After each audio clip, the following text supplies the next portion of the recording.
Considering the distance, it will take a few hours for Zetsu's legions to catch up to us, the samurai judged. We need to find a healer, Naruto pointed out, as she started bandaging the unconscious Konan. Her state is critical. There are a few settlements in the mountains, the Dark Wolf explained. I know some medics that could treat her. If we walk fast enough, we will reach one within 3 days. Could you give us more details? Sasuke asked. I have guessed this is your world, so all information you can give us is worth telling. At least explain why I am unable to sense them. The samurai stayed silent a few seconds, considered her words, and started explaining the situation. First thing, Zetsu controls the entire world, except the mountains. His kind was created from both senju cells and tropical plants, so it can't stand cooler temperatures. Senju cells. Sasuke frowned. These things are clones of Hashirama Senju. Yes, they all can produce a bastard form of the Mokuden, while the red Zetsu is skilled enough with it to neutralize a Biju. Due to their special abilities, it is impossible for sensors to locate them if they wish to be undetected. But who could make these things? Naruto asked, before remembering where she had seen another Zetsu. Madara. Possibly. The Dark Wolf shrugged. Beside the corpses of Zetsu clones, nobody had any decent information on them. We only figured out the red Zetsu was the leader when we realized he was a unique specimen and the only one with high intelligence. The clones are simply cannon fodder, so they need him to coordinate their assaults. And he won't stop chasing us until we are dead. So if we kill the red one, the rest won't be a threat any longer. He won't confront us directly, the swordswoman replied.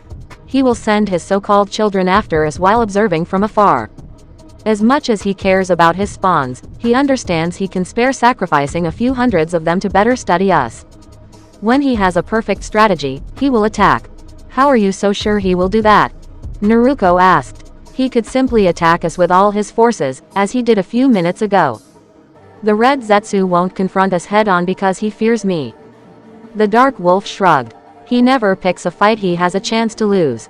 So he will throw wave after wave of his spawn, prevent us from resting, and then he will finish us off when we are exhausted. From what you're saying, the two of you know each other personally, Sasuke stated.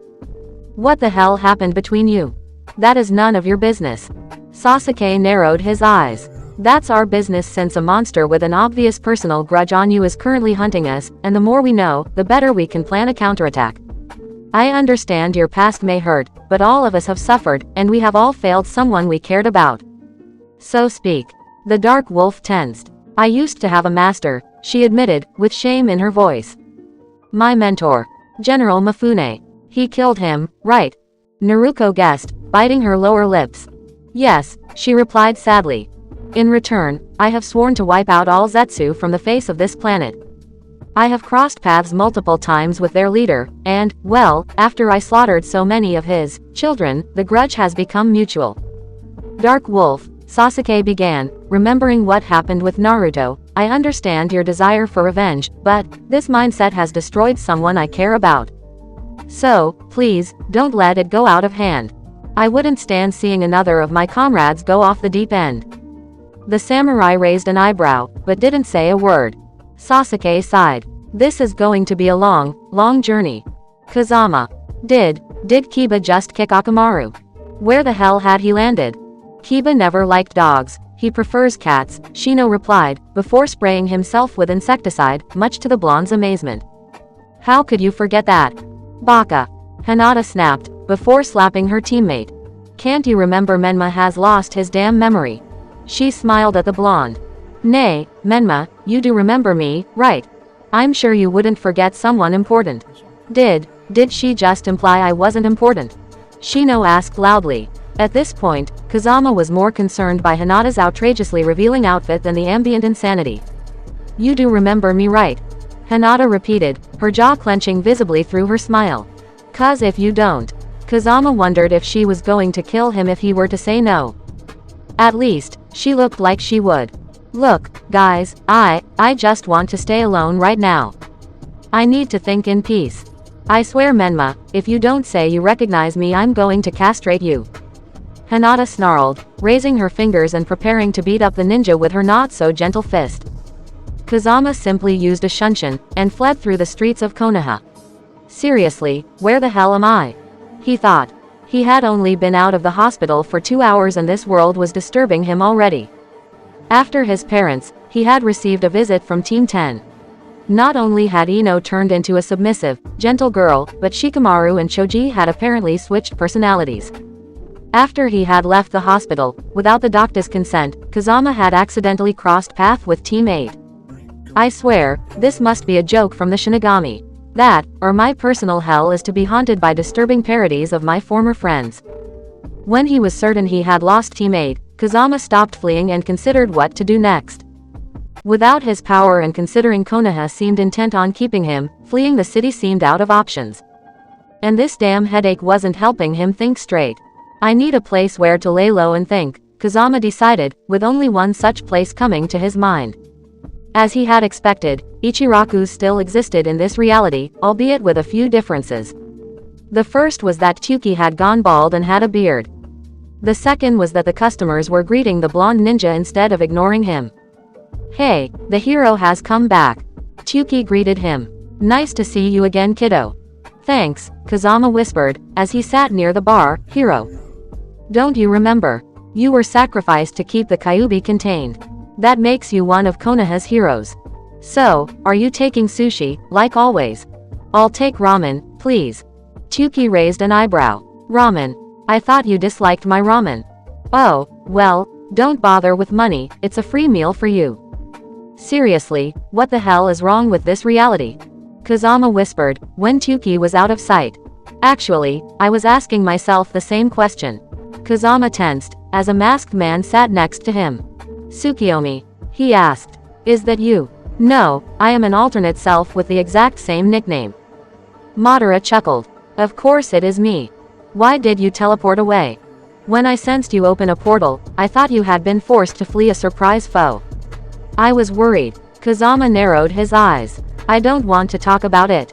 Why? Madara seemed honestly confused. You realized both of our dreams.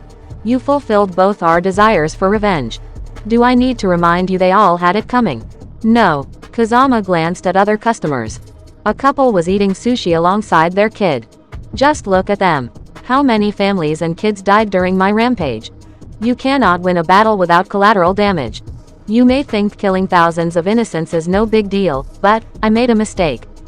A huge mistake. Kazama decided to drop the subject. How can you walk around without being arrested? Oh, don't you know? Madara asked. Apparently, I'm one of Konoha's greatest heroes. I learned that 10 minutes ago. Before Kazama could ask for details, Chuki arrived and gave him a bowl of ramen. When he noticed Madara, his jaw dropped. Madara-sama. In my establishment. Yes, I was paying a visit to this boy here. Menma, why didn't you tell me you knew Madara-sama? Because he's just some masked weirdo. He's a living legend. Chuki shrieked. He could have been Hokage, but he preferred to give the post to Hashirama Senju. And he's the guy who taught the Yondaime Hokage before he died. Died? Kazama raised an eyebrow. But my dad is still alive. You really have lost your memory, Chuki shook his head. I was talking about our Yondaime Hokage, Kazashi Haruno, the father of your teammate Sakura. The guy who sealed the Kyuubi inside you. Oh, I see. Anyway, Madara-sama, do you wish to order something? This is very kind of you, but no, Madara replied, I would like to talk to Menma. Alone. Ah, alright.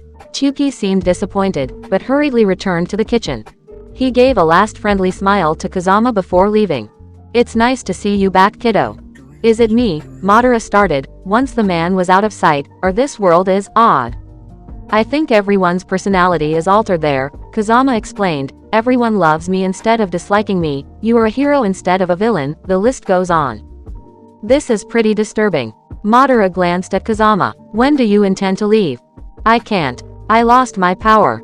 For maybe the first time since he knew the masked criminal, Kazama left Madara speechless. After several minutes of a long, tense silence, the Uchiha regained the use of his voice. Could you give me details? Kazama told him everything. When the blonde finished his explanations, Madara sighed and glanced away. Kazama had briefly expected him to go on a rampage, but apparently the man had more self-control than he thought. It would be a lie if I said I was not extremely disappointed, the Uchiha admitted, yet, I encouraged you to make your own choices, and I told you I would respect them. You have made your own decision, so I cannot blame you for it. So, now I'm no longer useful, you're going to leave?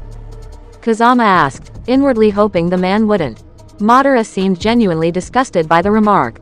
What kind of teacher discards a student when he is no longer useful? The true question is, what do we do now? Kazama thought about it a moment.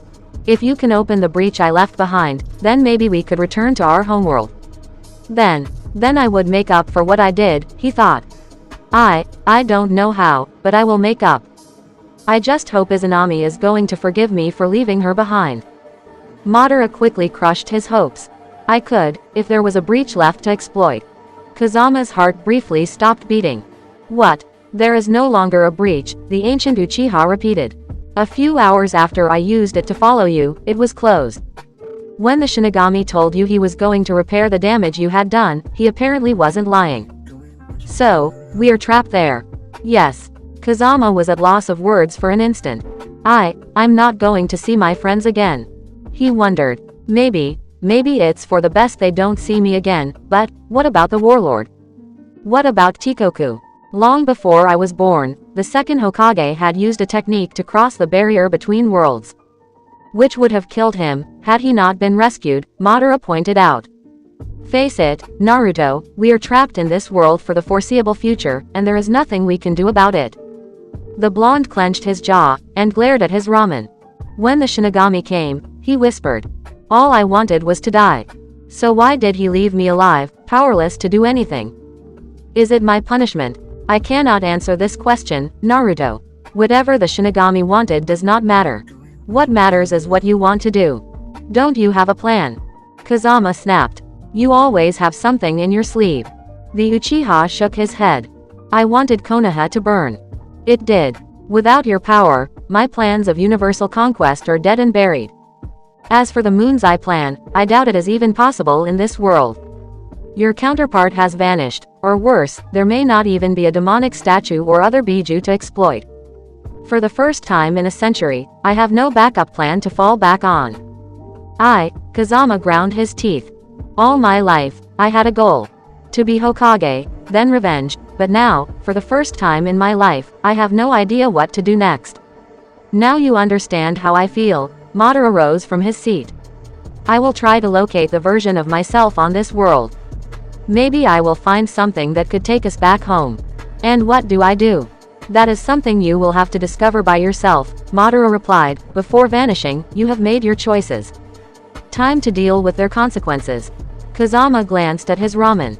He waited there in silence, lost in his thoughts. Hey, Menma, you finally returned. The blonde froze, as two familiar individuals sat around him. Sasuke, he whispered.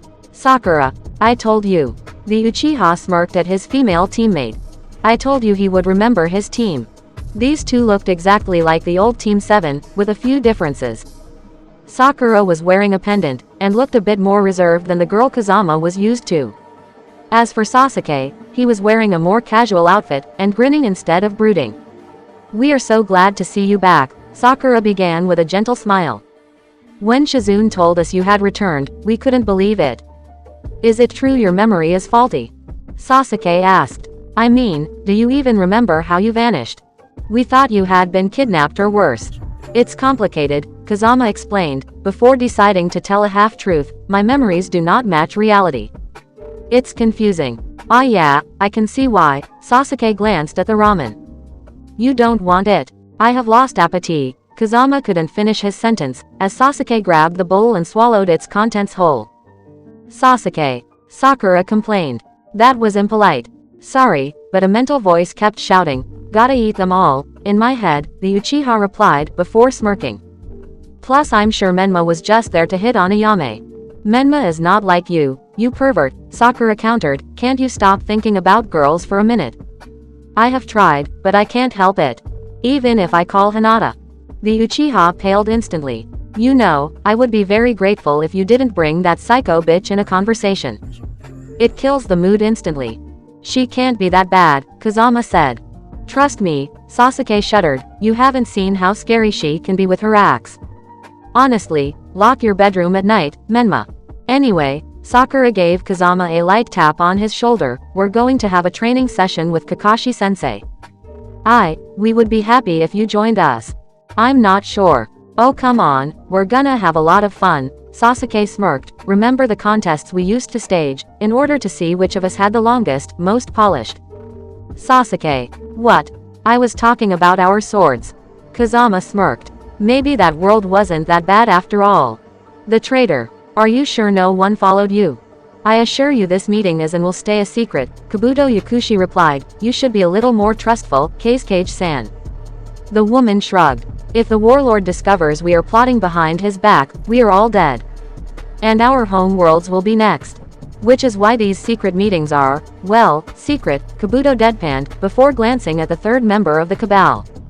So, Terumi-san, what did you wish to talk about? Mei glanced at the scientist. Did you complete your research? The snake sage nodded. As we expected, the relays have another purpose behind opening portals. This is a bit hard to explain. Go ahead. The relays analyze the, how to call it, ID of the world they're placed in. They send the information back to the warlord, who can then compare them. What would he gain from doing that? The Kazekage asked. That's the interesting part, Kabuto continued. Imagine the universe as a genealogical tree, each world giving birth to others. Yet, if we follow this logic, there has to be an original world from which the rest descends. By comparing the ID of different worlds, the warlord will be able to track down the original one. To what end, I still have no clue. His endgame doesn't matter, the Kazekage shot back. Whatever he is planning is bad news for everybody. We must get rid of him before he succeeds. Easier said than done, Kabuto shrugged. Need I to remind you just how powerful he is? So the genius mastermind has no plan.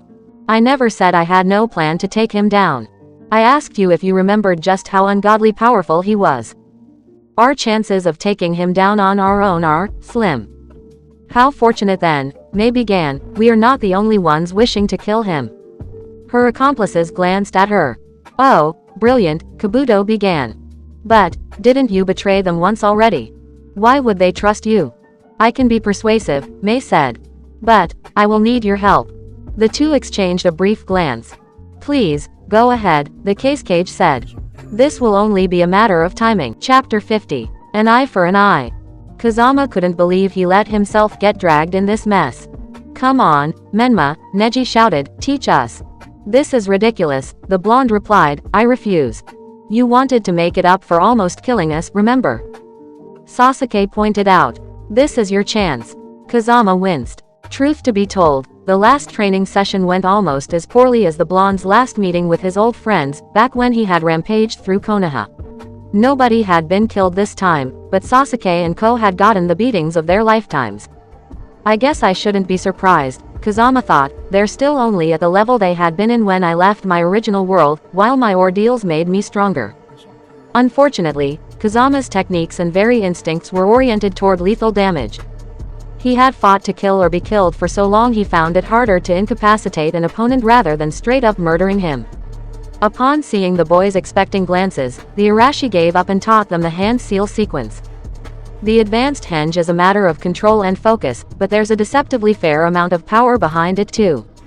You need to control the flow and... Yeah, we get it, Neji said. The real question is, does it really hold under force? For the 1000th time, yes it does, Kazama snapped. It's not Tsunade's technique, but if you do as I tell you the girls won't dispel it with the usual methods. The only problem is, how do we distract Hinata? Kiba asked. She'll notice the deception with the Byakugan the second we enter the hot spring. I've got a cage bunshin under a henge, disguised as Menma, Shino said, which surprised the dimension traveler a bit. He guessed that without their insects constantly draining their chakra, an Aburame must have a good deal of power in their bodies. Given that this warped version of the teen was constantly spraying himself with insecticide, there was a pretty good chance that the Kikaichu in his body were at a record low if it wasn't zero in the first place. It has already lured her outside Konoha. It will keep her occupied for a while, at least until she uses the Byakugan, but by then the operation will be over.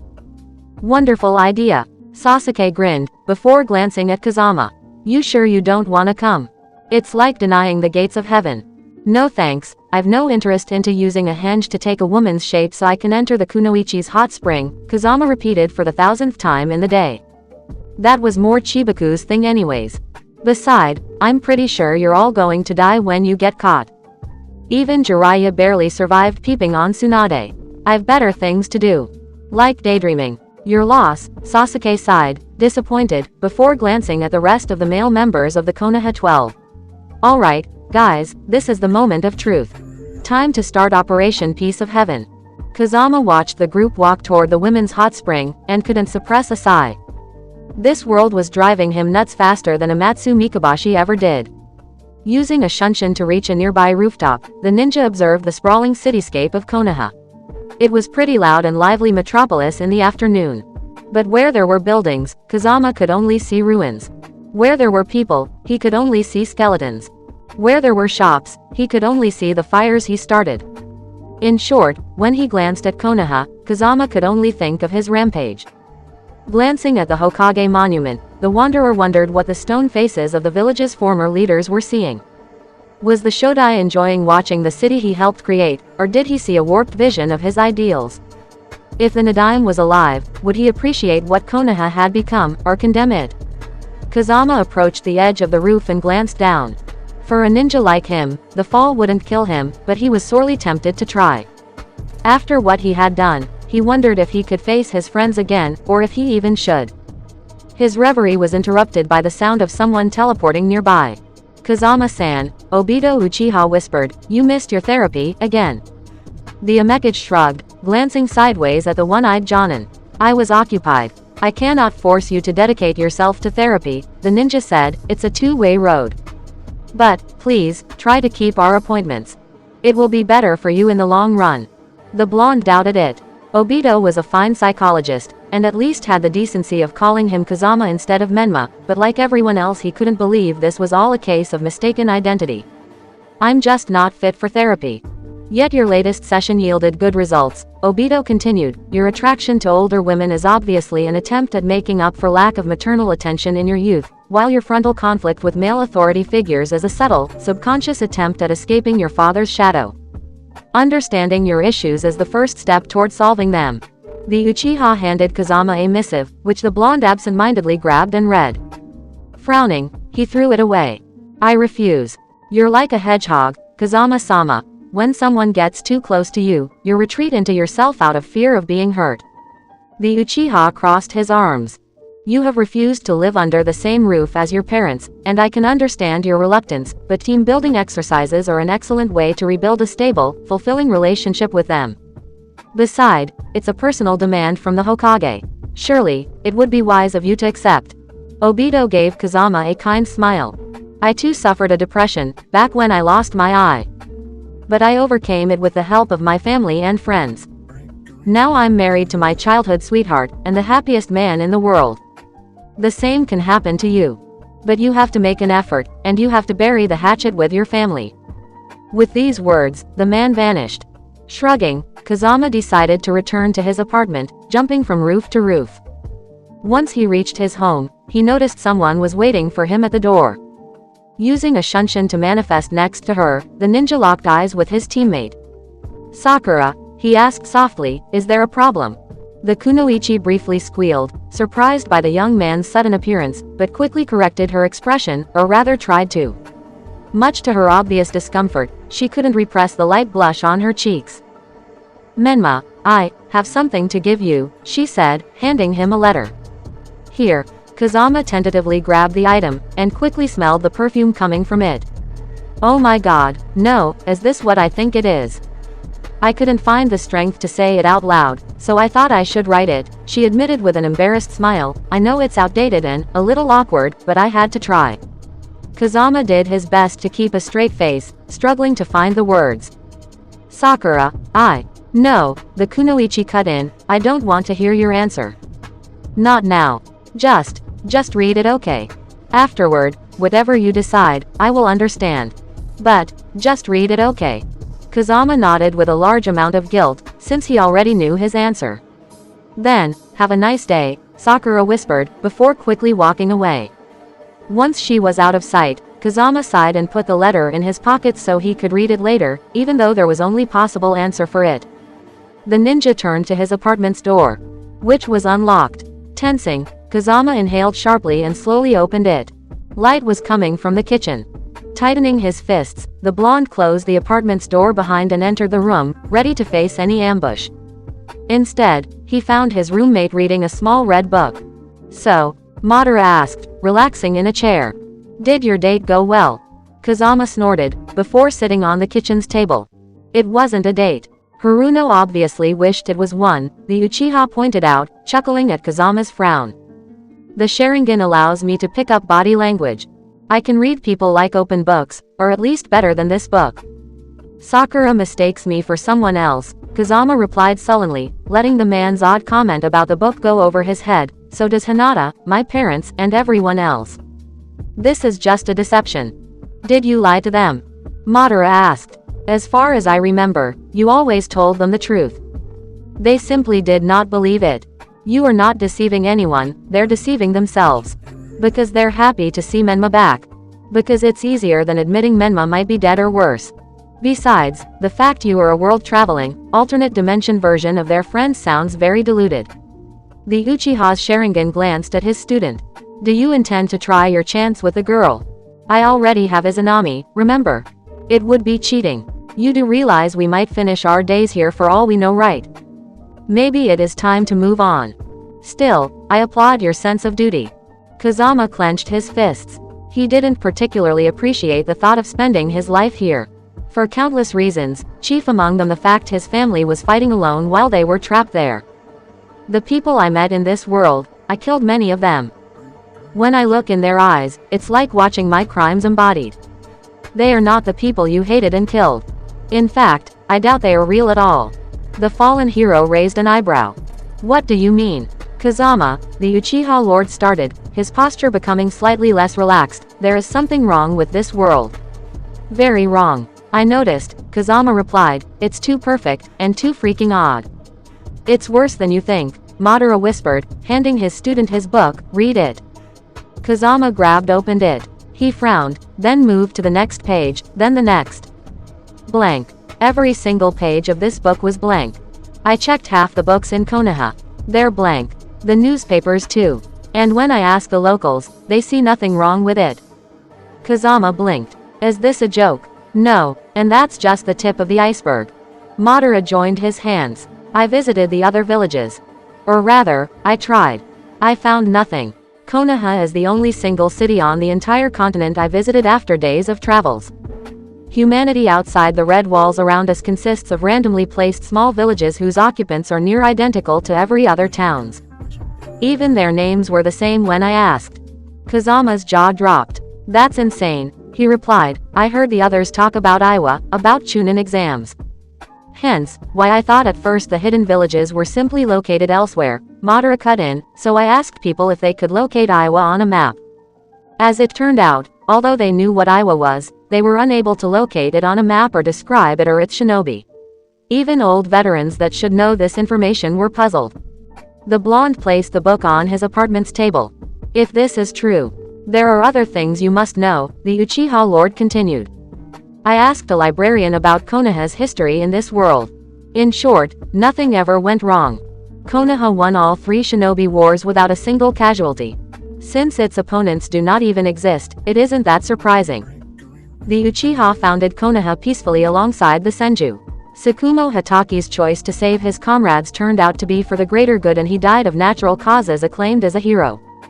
Orochimaru didn't turn traitor, there never was a Suna-Oto invasion, Sarutobi died of old age in his sleep, Danzo is a kind pacifist, you graduated on your first try, there never was a Hyuga incident nor a Uchiha massacre, and Akatsuki are respected mercenaries instead of criminals.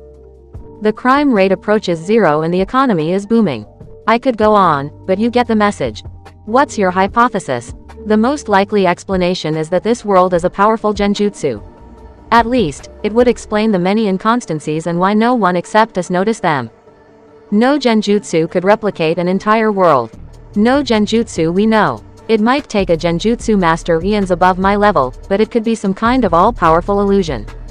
In fact, I thought of creating a jutsu of this magnitude, the infinite Tsukuyomi, and do I need to remind you what Shisui did to your friend Kitsune?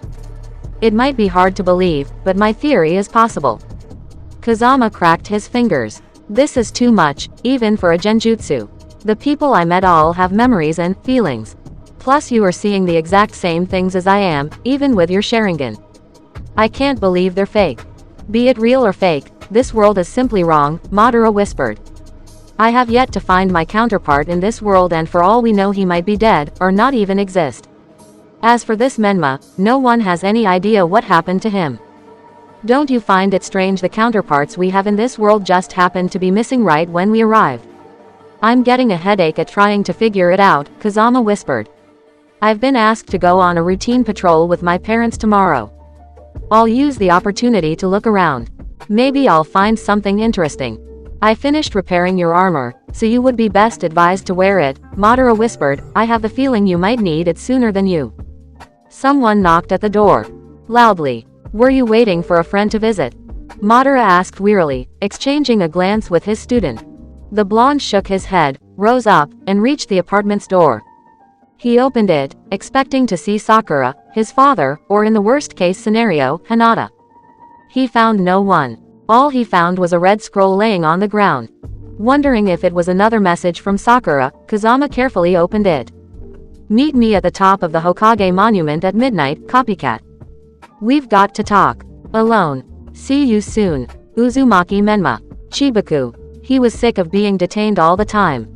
It would have been better if this cell hadn't been designed to drive him and his company prisoners mad.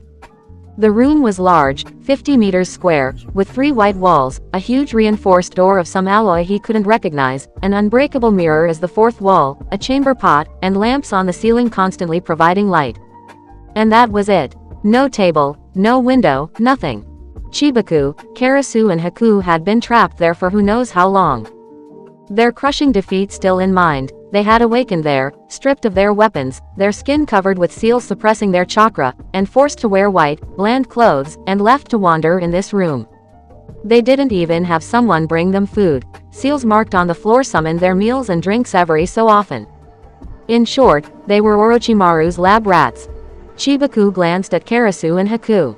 The former was observing the metal door with incredible concentration, the latter meditating in a corner. Chibaku glared at the mirror. How long will you watch us, freak? You are most interesting subjects of observation, a mocking voice resonated through the room. Especially you. The seals I put on your body, by interfering with your chakra network, prevent you from accessing your arsenal. Yet the primary functions of your artificial body, from movement to the maintenance of your vitals, have been undisturbed. I briefly considered vivisecting you to discover how you work, but mechanics never really interested me. I moved to biology, chemistry, and psychology a long time ago. Although Chibaku had failed to break the mirror, his strength reduced by Orochimaru's seals, he had grown certain the bastard was watching them on the other side, delighted in annoying his prisoners. What do you hope to gain by keeping us prisoners? I want to understand you. The scientist chuckled. Ever since I discovered the multiverse, I have grown fascinated with it. What makes you you? Why are you different from my late student? Where, if not when, did you diverge from him? Do you result from the deviation of a guideline, or are you the guideline and my student a deviation? So many questions. I have calculated, by analyzing data gathered from my compatriots, Naruto Uzumaki had a 90% chance of failing his genin graduation, with widely different results. Sometimes, one or more of his teachers attempted to kill him. In my case, I appeared before him to offer him power. With him, my alliance with Suna results in my victory over Konoha, the capture of Sasuke, and my eventual domination of the ninja world. But what made you deviate from this path? Would you have accepted my offer had I appeared before you instead of my former partner? Did I even consider making an offer? You're driving me mad, and not only because you wear my late brother's body like a suit, Karasu cut in, why don't you just kill us and get it over with? What would I gain by taking such actions? I just want to learn. Orochimaru snorted. You are my second most interesting specimen. A living Uchiha and a Jinchuriki. The possibilities are endless. The Nadaime theorized emotions affected the development of the Sharingan, but what if it was simply external stimuli? Will isolation evolve your Sharingan to a new, undiscovered stage? If I lobotomize you correctly, will your Sharingan regress due to loss of emotions? You're a psycho. It's all about power for you. It's all about knowledge. I simply wish to discover the sleeping potential hiding inside mankind, to help it transcend its feeble limitations and achieve perfection. The voice fell silent for a moment. An urgent matter needs my full attention. We will continue this conversation later. Or never, Chibaku thought. He glanced at Haku. What are you doing? Meditating, Haku said, her eyes moving to Chibaku's finger. Still no idea how it works. Chibaku glanced at Deidara's ring. If only he knew how to activate it, they would have escaped already. I cannot remove it without cutting my finger, he admitted. It fused with it. I think it did in order to gain access to my chakra network. My theory is that it's a device for opening a portal on its own once chakra is used to activate it. It's like their relay, only smaller. But during the fight with Orochimaru and his teammate, Chibaku had tried to open a portal of his own back to Kazama, and failed spectacularly. So there was a hole in his theory. Maybe it needed a genetic imprint, or another element. I have been thinking, why would they let you keep it? Haku said. I think it's because it allows them to know where you are. I'm pretty sure this is how they located us the first time around. Deidara knew about us, Chibaku told her. They might expect our friends to attempt busting us out. What's really puzzling me is, why didn't they torture or extract info from us? They probably have a Yamanaka or two in their employ able to crack our minds open, and finish us off once they know everything they need. That's simple, Karasu said, drawing his teammates' attention. We're both bargaining chips and baits. The Uchiha glanced at the mirror. Tikoku is a goddamn empire with limitless resources, but their understanding of the multiverse and traveling is faulty at best. Just look at their relay. It takes weeks to build, it's expensive, and it can be destroyed pretty easily. On the other hand, Kazama can summon an army with just a thought. It suddenly clicked in Chibaku's head. It was never about us, he realized, it was always about Kazama. Either they hope to ensure his cooperation by threatening to kill us, or they intend to use us as bait to trap him. Karasu didn't answer. Instead, he kept glancing at the mirror. Karasu? Haku asked. The name drew the Uchiha out of his reverie. Sorry, he trailed off, it's just, look at my reflection. Chibaku did so. He had to admit the picture wasn't pretty. Although Karasu was barely 15, he looked worn between his lost eye and bruises. Had he not known his real age, the puppeteer would have mistaken his friend for an adult. His teammates weren't in such a good shape either. The puppeteer's robotic body had lost its original polished edges in favor of worn-out metal. As for Haku, while undoubtedly beautiful, it was obvious a lifetime of fighting for her life had taken its toll. I'm not even 18, but I feel like I'm 50 inside, Karasu admitted, his head leaning against the mirror and his reflection. All of my life, I have fought. First against Konoha's mistrust, then my brother, then against Iwa's enemies, then the Sound Nin, Madara, and now Tikoku. I don't believe I ever got to truly rest. Every time I had a home to enjoy, I never got to enjoy it for long. Chibaku sighed. You're never this moody usually. I'm tired of all this shit, the Uchiha admitted. I know I'm more likely to die before I even reach adulthood, but, if I get out of this mess alive, I would like to have a nice house where I could spend the rest of my days daydreaming like Shikamaru. Karasu-san, Haku whispered softly, I promise you, everything will be alright. No matter how dark the future seems, no matter how unfair life can be, you must never let hope die. When it does, it's over. I know, it's just I can't shake off this feeling. The Uchiha shrugged, with an obviously forced smile. I'm an optimist at heart, but sometimes events challenge my resolve.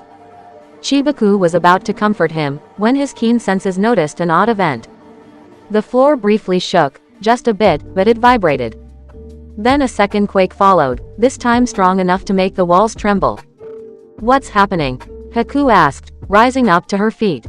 It's either an earthquake, Chibaku said, glancing at the metal door, or the cavalry arrived, at long last. When the door was propelled to the other side of the room, he realized his second guess had been correct. Two people entered the jail, or rather, a teen and its mount did. The first was another Naruto Uzumaki with dark clothes, looked partially transformed, and donning a childish grin revealing his slightly long canines. The latter was a small dragon whose fur was red-orange, and who carried a staff with his long tail. Haku couldn't suppress a large smile. Inari. Kitsune. Miss us? The feral Gale asked, before glancing at Chibaku and Karasu. Guys, admit it, riding a dragon is freaking awesome. Say hello to the nice people, my faithful steed. Technically, I'm not a dragon, I just have the shape of one, Kitsune pointed out. It's nice to see you all once more, even under such circumstances. It's good to see you as well, Karasu said, before frowning. There's only the two of you. We brought reinforcements, Kitsune replied. We'll explain what's going on later. We've got to free Izanami and Yugito before the enemy arrives. Wait, what? Chibaku asked. We aren't the only prisoners. The hell is going on? How do you even knew where were we? Later, Inari warned, I'll remove your seals on the way. Let's go. The serpent. Looks like the bait worked, Kabuto noted, but the wrong fish took it. Orochimaru frowned. His Sharingan glanced at the countless screens surrounding the duo, each of them linked to a camera across his HQ. Outside the fortress, what appeared to be a small squad of elite ninjas had engaged his Odo nins in battle. Among the attackers, he recognized a female version of the Jinchuriki of the Aikibi, surrounded by a ring of sand, Minato Namikaze, striking and vanishing like thunder, that insufferable Killer Bee, and the treacherous Kakuzu. Inside, his prisoners were running amok, backed up by two intruders. According to their course, they intended to free the other two captives. But their progress was far too fast for Orochimaru's liking. They know how my HQ is layered, he noted, they haven't made any detour. Somehow, they gained access to my base's plans. You believe someone leaked information to the other side? Kabuto asked, raising an eyebrow. The warlord. He's insane enough for that, but my gut tells me it isn't him, the possessed Uchiha replied as he watched the group speed past another set of cameras. No matter how many they passed, the newcomers were always leading the group. Clearly one of them was far more familiar with the layout of the base than they had anticipated. Whoever it is, it doesn't matter. We've got to push them back. Can your ace get rid of the troublemakers outside before they can damage my fortress walls? My men just finished repainting them last week. Do I need to remind you my pet won the 4th Shinobi War single-handedly? Kabuto mocked. Of course he can deal with 3 ninjas, no matter how strong they are. I don't doubt it, Orochimaru said, before putting his Tikoku ring to his lips and muttering to it. Wrong fish took the bait. 5 to 7 shinobi to deal with. Too dangerous to take any risk. Need backup fast. I do not want to sound arrogant, but this group is nothing extraordinary, Kabuto noted. We beat half of them without any trouble. They aren't ninjas. They're a bunch of misfits. These misfits, as you call them, managed to defeat Deidara, and from what Mei said, they could fight pain to a standstill, Orochimaru replied. Last time I underestimated someone it cost me 2 arms. So no, I'm not going to give them the slightest chance of turning the tide around. Besides, considering how badly we ring users get along, we sorely need team building exercises. Kabuto glanced at the screens. The prisoners had found the jail where Yugito-ni and Makoto Uchiha were detained. Given how much time had passed, he had to admit that this group of children was slightly faster than expected. Who did you call, may I ask? The Uchiha smirked. Uzu's blood princess. Yugito. I don't want to sound ungrateful, Izanami said, but could you please hurry up? I'm pretty sure our captors aren't going to take this jailbreak attempt well. Chibaku attempted to smash the chakra chains holding both women, without avail. I ain't got a clue how to get rid of them, he said, glancing at Inari. Maybe you can use a seal to destroy these restraints. How are you even alive? Yugito frowned at the newcomer. The Shinigami had completely mulched your head the last time anyone saw you. Shinigami. Several of the others blinked at the seemingly non-caring Naruto as he inspected the red chains. Long story. Izanami shivered, recalling her fight with the monster. Life and death are surprisingly vague states and concepts when dealing with gods. That being said, I assure you that I do not want to go through such an experience again. Inari absently replied absently while his frown deepened and clicked his teeth in annoyance. These things won't budge, and I'm nowhere near good enough with seals to manage something this complex quickly. If I knew how this warlord made them in the first place, I might have improvised something, but they are clearly more twisted and different than your standard chakra chain. Hell, this shit's more messed up than demonic chakra. Stand back, Kitsune cut in, I think I have an idea. The feral Gale obeyed, and the hybrid approached the chakra chains restraining Yugito. Much to the Jinchuriki's surprise, he grabbed them and focused. The chakra chains twisted, before turning into raw, formless power the monk quickly absorbed. The Nibi's vessel landed to the ground, nodding to her friend. "Thank you." "Ah, my head." Matabi's voice resonated through Yugito's skull, nothing more than a weakened whisper. "Kitten, I feel dizzy. Did we have a party last night?" "It's a long story." The monk nodded, before moving to Izanami's restraints. Yugito quickly glanced at the rest of the group. "Good to see you all again," she said, "but we will rejoice later. First, how did you even get here?" "I cannot explain until we are out of the base," Inari explained with his eyes darting to several specific locations. "Orochimaru's cameras might catch our conversations, and trust me, the less Tikoku learns of our resources, the better. Once we're out." "Yeah, I can't wait to see the sun again," Izanami noted once freed. She glanced at Kitsune. "I was never good at saying thank you, but, thank you." The monk grunted, before being brought to his knees, holding his stomach. His animal maw twisted in a grimace of pain. "Kitsune, what's happening?" Yugito asked, worried for her friend. "Devouring this chakra is like drinking acid." Kitsune ground his teeth, getting back to his feet as Chibaku patted his back softly to try and soothe the tension. "Samahata can't even digest it." "What's wrong with that chakra?" Izanami asked. "It's Uzumaki chakra. You shouldn't have any trouble absorbing it." "It's not Uzumaki chakra, or rather, not any longer." Kitsune growled. "It looks like the Kyuubi's chakra, but it's different. Poisoned." "We'll solve that mystery later," Yugito cut in. "Let's get out of here first." Inari frowned and his eyes darted to the side.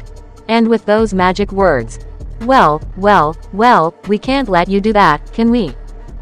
"Fuck," Yugito thought, as two enemies walked in sight. "Double fuck."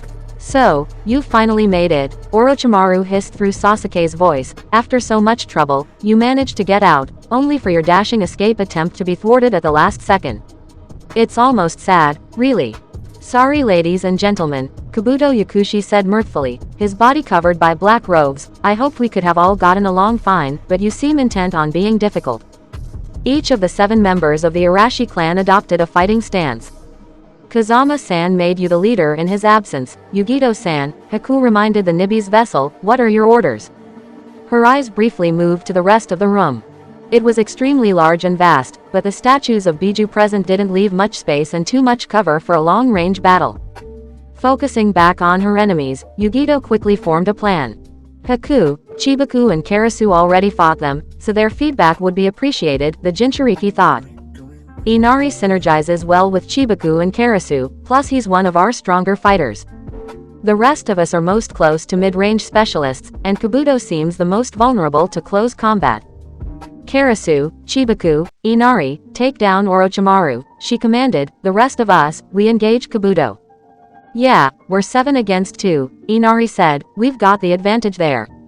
Chibaku glared at him. "Did you have to say it?" He snarled. "You just jinxed us." Right afterward, the puppeteer was proven right. Space twisted into a portal behind the mad scientists, allowing not 1, but 2 people to walk out. On the contrary, the fox grinned without shame, a small glint flashed in his eyes. "When against people like those 2, I'd much rather know what cards they are playing with before the fight starts rather than during it." The first newcomer was a samurai, clad in a red and black armor covering almost every inch of his body. Its edges were sharp, and the horned, crimson helmet covered the man's mouth and nose, leaving his piercing black eyes exposed. Yugito could see the scars and burns surrounding them. However, the most shocking thing about this man wasn't his armor, or the long-sheathed sword he carried attached to his belt. It was the cloak going down from his shoulders to his ankles. Much to Yugito's astonishment, this wasn't truly a cloak. It was dozens of forehead protectors sewn together. She could see the symbols of Kumo, Iwa, Konoha, and dozens of other nations among them. It was both a collection of trophies and a warning for challengers, that this man had fought across the entire world. The second person that walked out of the portal was also clad in red, but her appearance couldn't be more opposed to the samurais. It was a petite woman wearing an elegant, rich crimson kimono covered with orange spiral symbols. The attire was kept together by a black belt, and it was obvious the woman had carefully arranged her kimono to flaunt her voluptuous body. She was carrying a small black fan, her face hidden behind it. She wore a ring with the kanji, fire, around her finger. I do hope this is important, the woman complained with a tone of absolute boredom. I was about to enjoy my daily spa. Yugito was certain she had heard this voice somewhere before, but couldn't put a name on it. Izanami, however, obviously recognized the newcomer and paled considerably. Allow me to deal with this problem, Uho-sama, the samurai said sternly. They will die in time for your archery session.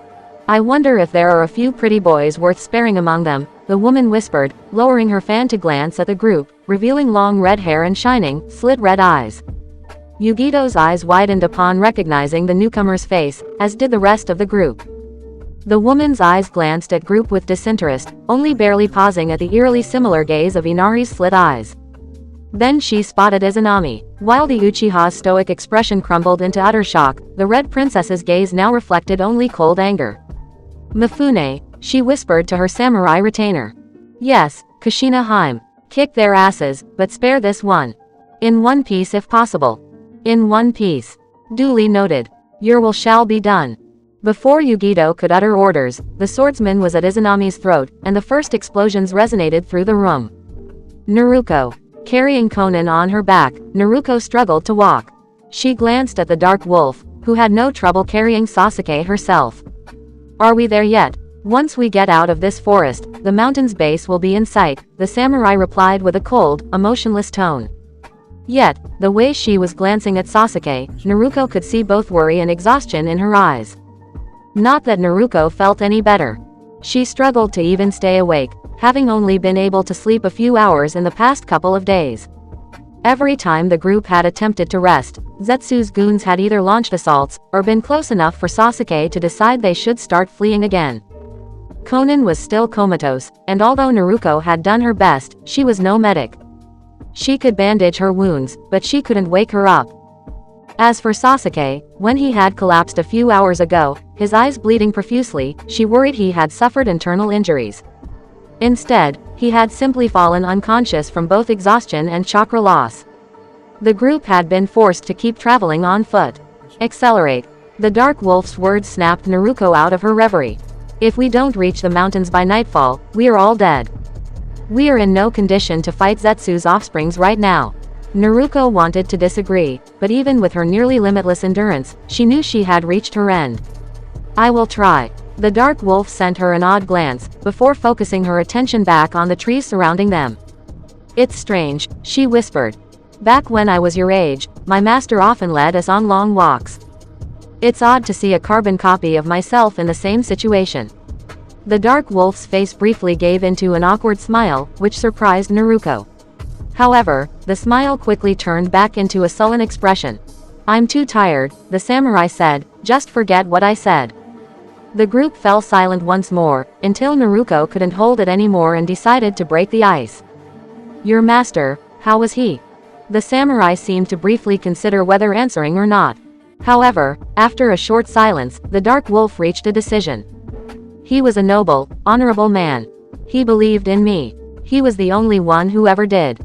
Before Naruto could press further, the dark wolf switched subjects. We are almost out. Stay alert. 5 minutes later, they exited the forest. What welcomed them was a large, seemingly endless field of roses. Naruto couldn't help but gasp at the sight. After so much hardship, it was a refreshing change. In the distance, she could see the mountains. And the smoke. No. The dark wolf hissed, as she noticed the smokes and fires covering the mountains. How? They were supposed to be a stronghold. Naruto paled, horrified, upon realizing they had walked for so long, all for nothing. We have been tricked. The dark wolf gently placed Sasuke to the ground, before unsheathing her blades. Naruto, prepare yourself. They trapped us. Wood release, a low-pitched voice snarled, demon roots. A dozen, black roots erupted from the ground, each of them the size of a fully grown oak tree trunk. Almost instantly, they swung wildly and attempted to crush the group. Naruto, her instincts taking over, grabbed Conan and leapt away, while the dark wolf merrily cut the monstrous plant construct in order to shield Sasuke.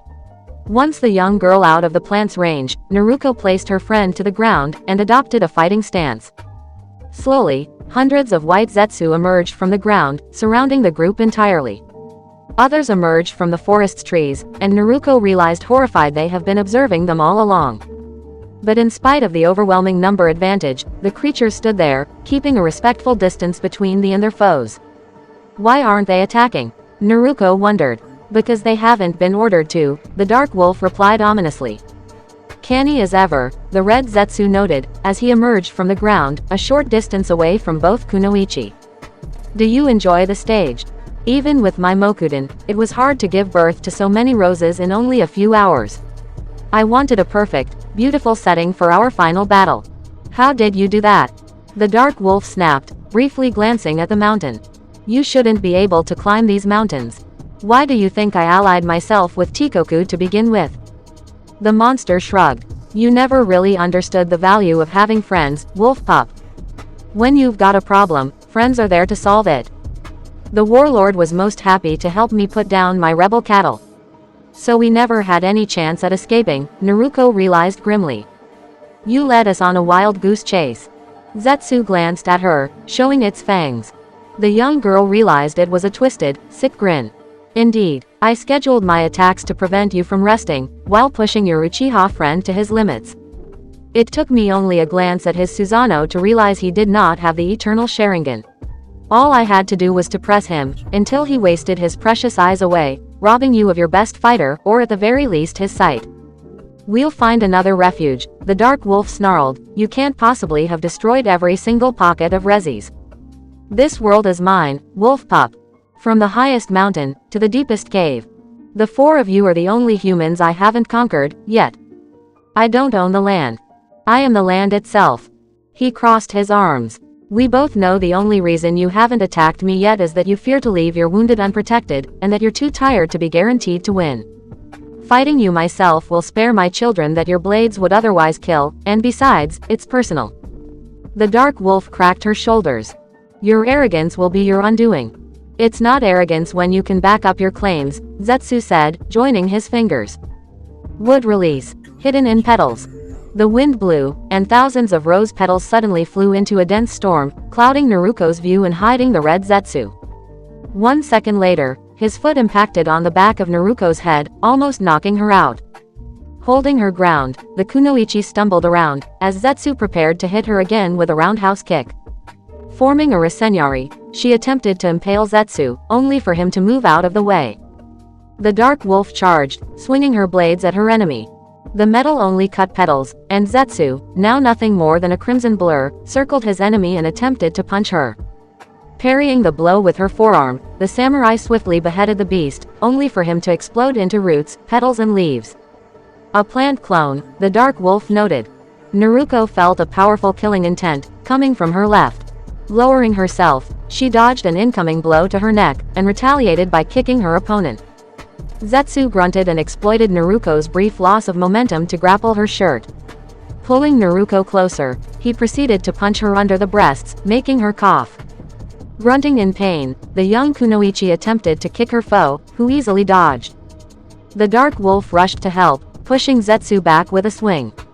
Flank him, she commanded. Combining their efforts, both Kunoichi attempted to hit Zetsu, who dodged all of their blows. Although he showed impressive agility and reflexes, Naruto could see he struggled to keep up the pace. If his foes hadn't been so tired, he would have been hit once or twice at least by now.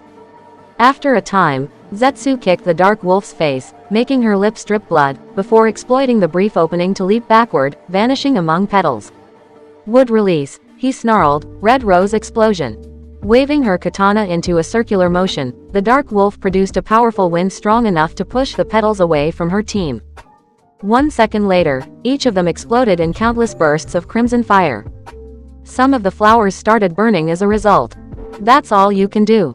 The Dark Wolf glared at Zetsu, who stood only a dozen meters away from them. Your cowardly strategy and pitiful mind game won't be enough for you to win. You fool. Breaking your spirit was only my secondary objective. My main goal was to lure you to this exact field. Zetsu extended his arms. We have been fighting for years, and as much as I hate to admit it, you always had the edge. No more. For I have crafted a technique so powerful I shall prevail, once and for all. The monstrous humanoid roared like a feral animal. Prepare for a vision of hell itself. Corrupted sage mode. He hadn't lied. What followed was a true vision from hell. Zetsu doubled in size, but this was by far the most harmless change. His arms turned into long, black tendrils the length of small houses. Black thorns grew all over the monster's body, shaping an armor over his skin. Yellow, sick inhuman eyes opened on his shoulders and ankles. His skin went from red to purple, and a large, green eye opened in the center of his forehead. Finally, a second mouth grew on his torso, its sharpened yellow fangs dripping with venom. The beast hissed with its twin maws, releasing a haunting screech. Naruto was too horrified to react when one of the monster's tendrils swung at her like a whip and hit her in the chest. The sheer power behind the blow tossed her a few meters backward, and Naruto crashed back first onto the ground, pain surging through her body. The dark wolf charged, weapons raised, but the monster vanished in a purple blur. The next second, the samurai suffered the same fate as Naruto, but before she could even land, Zetsu grabbed her ankles with his tendrils and tossed her around like a rag doll. The genin rose to her feet, spitting blood. Feeling lucky the blow hadn't connected with any vital, she immediately prepared to fight once more, gazing at the monster. The dark wolf valiantly tried to strike back by cutting the monster's pseudo-arms, but it moved out of her sword's way with incredible agility and speed. Naruto realized, much to her horror, her eyes could barely keep up with its movements. What worried her the most, however, was the flower field. The roses were rotting. Sage mode is about using senjutsu to power up your attacks, Kurama noted with disgust.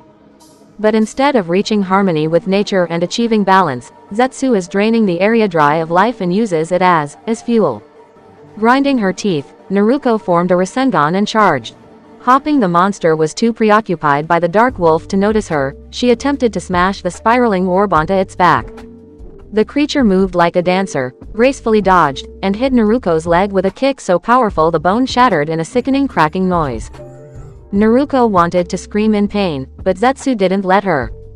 His tendril arm swirled around her throat and turned the genin into an improvised projectile, tossing her right at the dark wolf's face. The surprised samurai managed to dodge, but left herself open to attack. Using this to his advantage, Zetsu's arm sprung and swirled around the samurai's hands. Naruto, having just hit the ground, could only stare as the monster grinned at his helpless nemesis, who couldn't move her hands enough for her katana to free her. "You're like iron, wolf pup," Zetsu mocked. "You would rather break than bend." The tendrils twisted, breaking both of the dark wolf's hands with a loud, sickening noise. The samurai didn't scream, but Naruto could see her struggle against the urge to do so. The dark wolf's weapon slid from her helpless fingers, dropping to the ground. With ease, Zetsu then proceeded to lift her above the ground. "You have no idea how much joy I find in this moment," he taunted with both of his mouths, "my greatest foe at my mercy, helpless and defeated."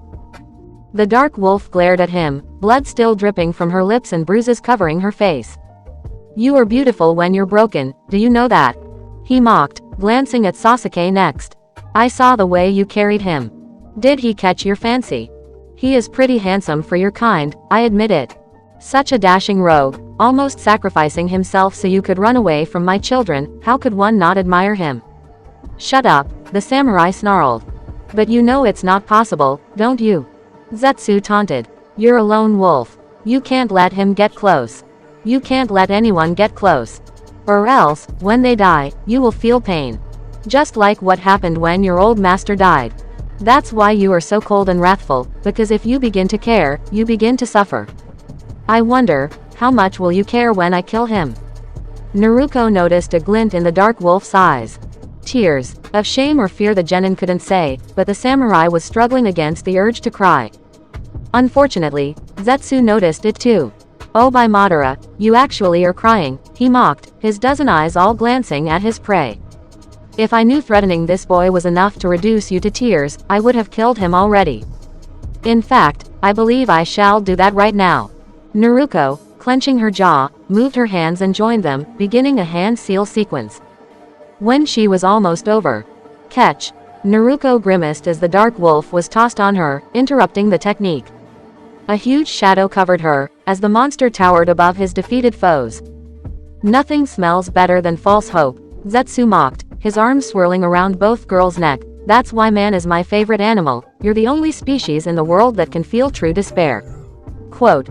Zetsu started choking both girls, its tendrils slowly increasing their pressure and crushing their throats. The monster's lower maw opened, revealing a growing, green sphere of pure chakra. Naruto, in her half-unconscious state, briefly mistook it for a Bijudama. Farewell, Zetsu hissed, your friends are next. Carry this pain into the next world, wolf pup. As the green sphere's light intensified, Naruto's sight began failing her. The call of sleep grew too strong for her, and all she managed to hear before falling into unconsciousness were two single words. Shinra Tensai. Someone shouted. Jutsu list. Wood release. Demon roots, A rank. By using the Mokuden, the user increases the size of underground tree roots and directs them to crush their opponents. Wood release. Rose field, C rank. By using the Mokuden, the user is able to grow a field of flowers out of nowhere. Wood release. Hidden in petals, C rank. The user mentally controls flower petals and organizes them into a cloud, reducing their opponent's visibility. The technique can also be used as camouflage to launch surprise strikes. Wood release. Plant clone, B rank, an advanced variant of the wood clone. The user creates a double out of vegetal elements, from leaves to roots. The resulting clone is faster and more durable than the average clone. Wood release. Red rose explosion, B rank. The user, after using the hidden in petals technique, cause the petals to spontaneously explode in fire, incinerating their victims. Corrupted Sage Mode, Kinjutsu, the ultimate, and most repulsive, senjutsu technique ever devised. The Corrupted Sage Mode is a variant of the usual Sage Mode where, instead of blending natural chakra with human chakra upon staying immobile, burns out nearby senjutsu the same way an engine does with gasoline. Instead of gaining animal traits, the user achieves a monstrous form better fit for battling, growing limbs, organs, and natural defenses like venomous fangs.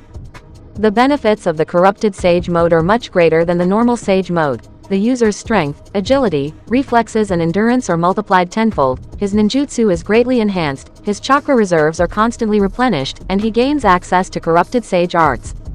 However, the downsides are what makes it a kinjutsu. By draining an area's senjutsu to sustain itself, prolonged use of the mode results in irreversible damage to the land, making it sterile and destroying nearby lifeforms.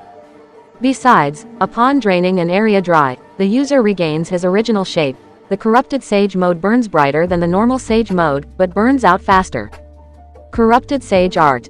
Natural Sphere, Kinjutsu. By gathering natural chakra into a sphere, a corrupted sage creates an artificial replica of a Bijudama. The power of the sphere depends on the size. Chapter 51. Obito Uchiha. Menma Uzumaki was waiting silently, sitting on the Yondaime Hokage's stone head.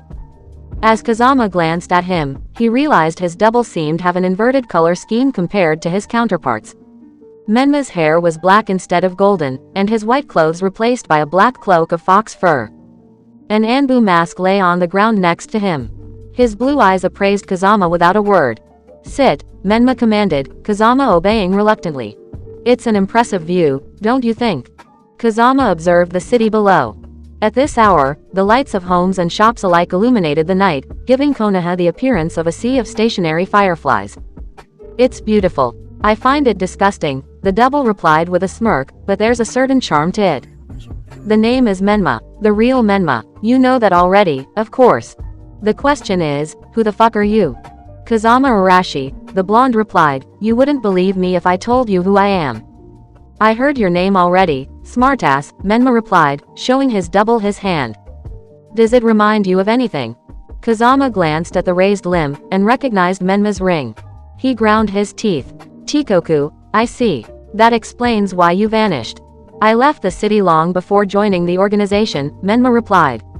I simply didn't know what to do with my life, so when I was invited into it, I accepted. I don't care what their goals are, visiting new worlds is more of a hobby to me than a vocation.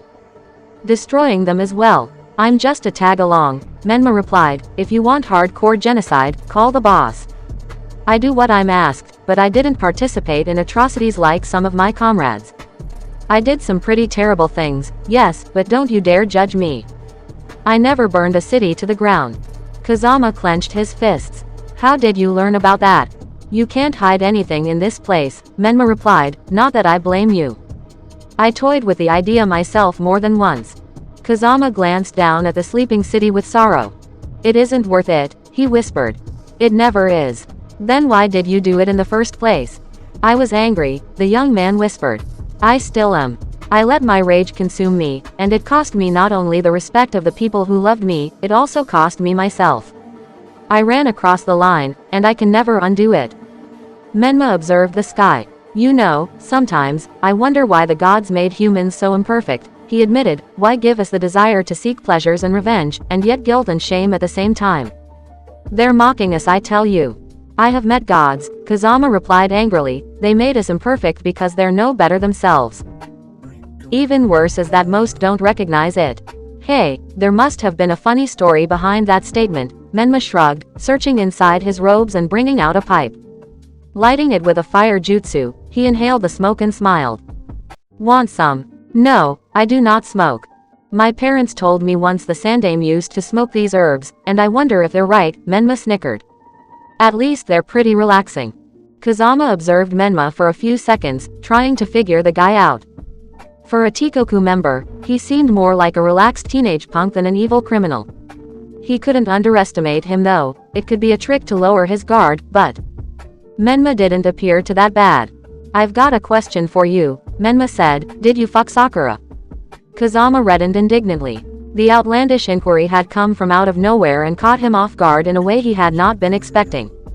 Of course not. Ah good, cuz I would have killed ya if you did, Menma snorted.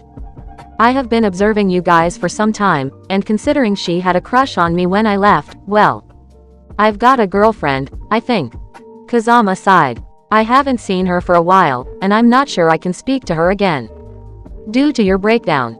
Yeah, I'm not sure if I deserve her affection, or if she will even return mine any longer. She's a wonderful, strong woman. She made me feel alive. Worth something. Menma nodded. She sounds like a soulmate, he said. I think you should see her again. Even if she's no longer willing to pursue a relationship, it's better than running away, like I did with Sakura. If you don't, the doubts will never leave you. You knew she loved you. That wasn't a question. Why did you leave, then? Because you did not return her affection. Can a toy have affection?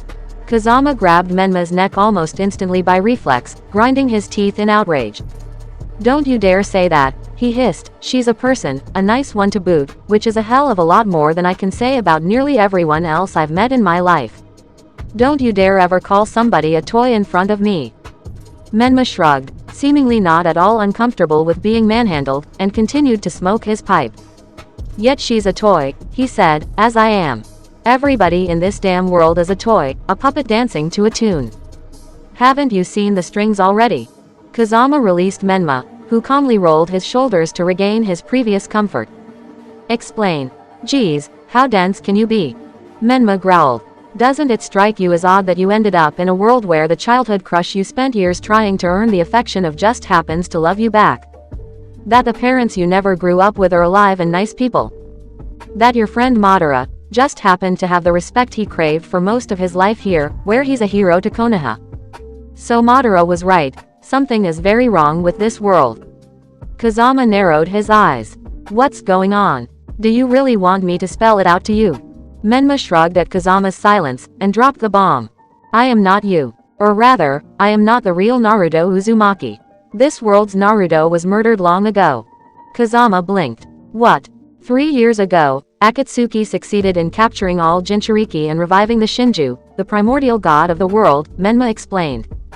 The leader of Akatsuki then became its Jinchuriki and used its infinite chakra to launch the strongest ninjutsu the world has ever seen, the infinite Izanagi. Reality warping on a global scale. Kazama assembled the pieces. You can't be implying that this entire world is a dream turned reality, Menma said. Sakura, my parents, this place, we're not humans. We're chakra constructs, not unlike the Biju. We're the children of one man's fantasies. We're worthless copies of real people, with faked emotions, fake memories, fake everything. We're nothing. This is, even Kushina, Minato, Kazama choked, the horror dawning upon him. Everyone, Menma cut in, but the person behind the fantasy, you, and your mentor. The scale of this, Kazama whispered. An entire world replaced with an illusion. Which means the original people. have been wiped out of existence, Menma confirmed sorrowfully. When I realized what was going on, I snapped. I didn't want to live a lie. I dyed my hair black, had my name changed from Naruto to Menma. I ended up hating Konoha, my parents, everyone, and most importantly, myself. He sighed morosely. You know what the worst thing is? He asked. I'm not even sure if my feelings are my own or just something my creator inspired to taunt me. Who did it? Kazama asked angrily, ready to murder. Who could be so utterly selfish? I think you already know who did this, Menma replied, vanishing into the night. He's the guy for whom everything turned out alright in this world. Naruko. Naruko opened her eyes, on a soft bed of grass. Two people were observing her, although she couldn't clearly distinguish their features yet as her vision was blurry. Good morning, Naruko, Conan's soft voice welcomed the girl. Have you slept well? Hello girlie. A man with a screechy voice greeted her. Nice to meet ya. I see Karen patched you up good. Conan. Naruko grunted, as the woman helped her get up. You're healed. Where are we? Somewhere safe, the woman said. Friends saved and gave us extensive medical attention. Yeah, although I'm always crept out by Karen's methods, the man with the screechy voice said. I mean, healing by biting. That's freaky as hell, if effective. Biting. Naruko frowned, glancing at the man. What do you? Then, she recognized the screechy one. The creature was a white Zetsu, with a spiraled form instead of a face. He waved at her cheerfully, only for Naruko to adopt a fighting stance. Conan, behind you. Hey, calm down. The strange Zetsu raised his arms in peace.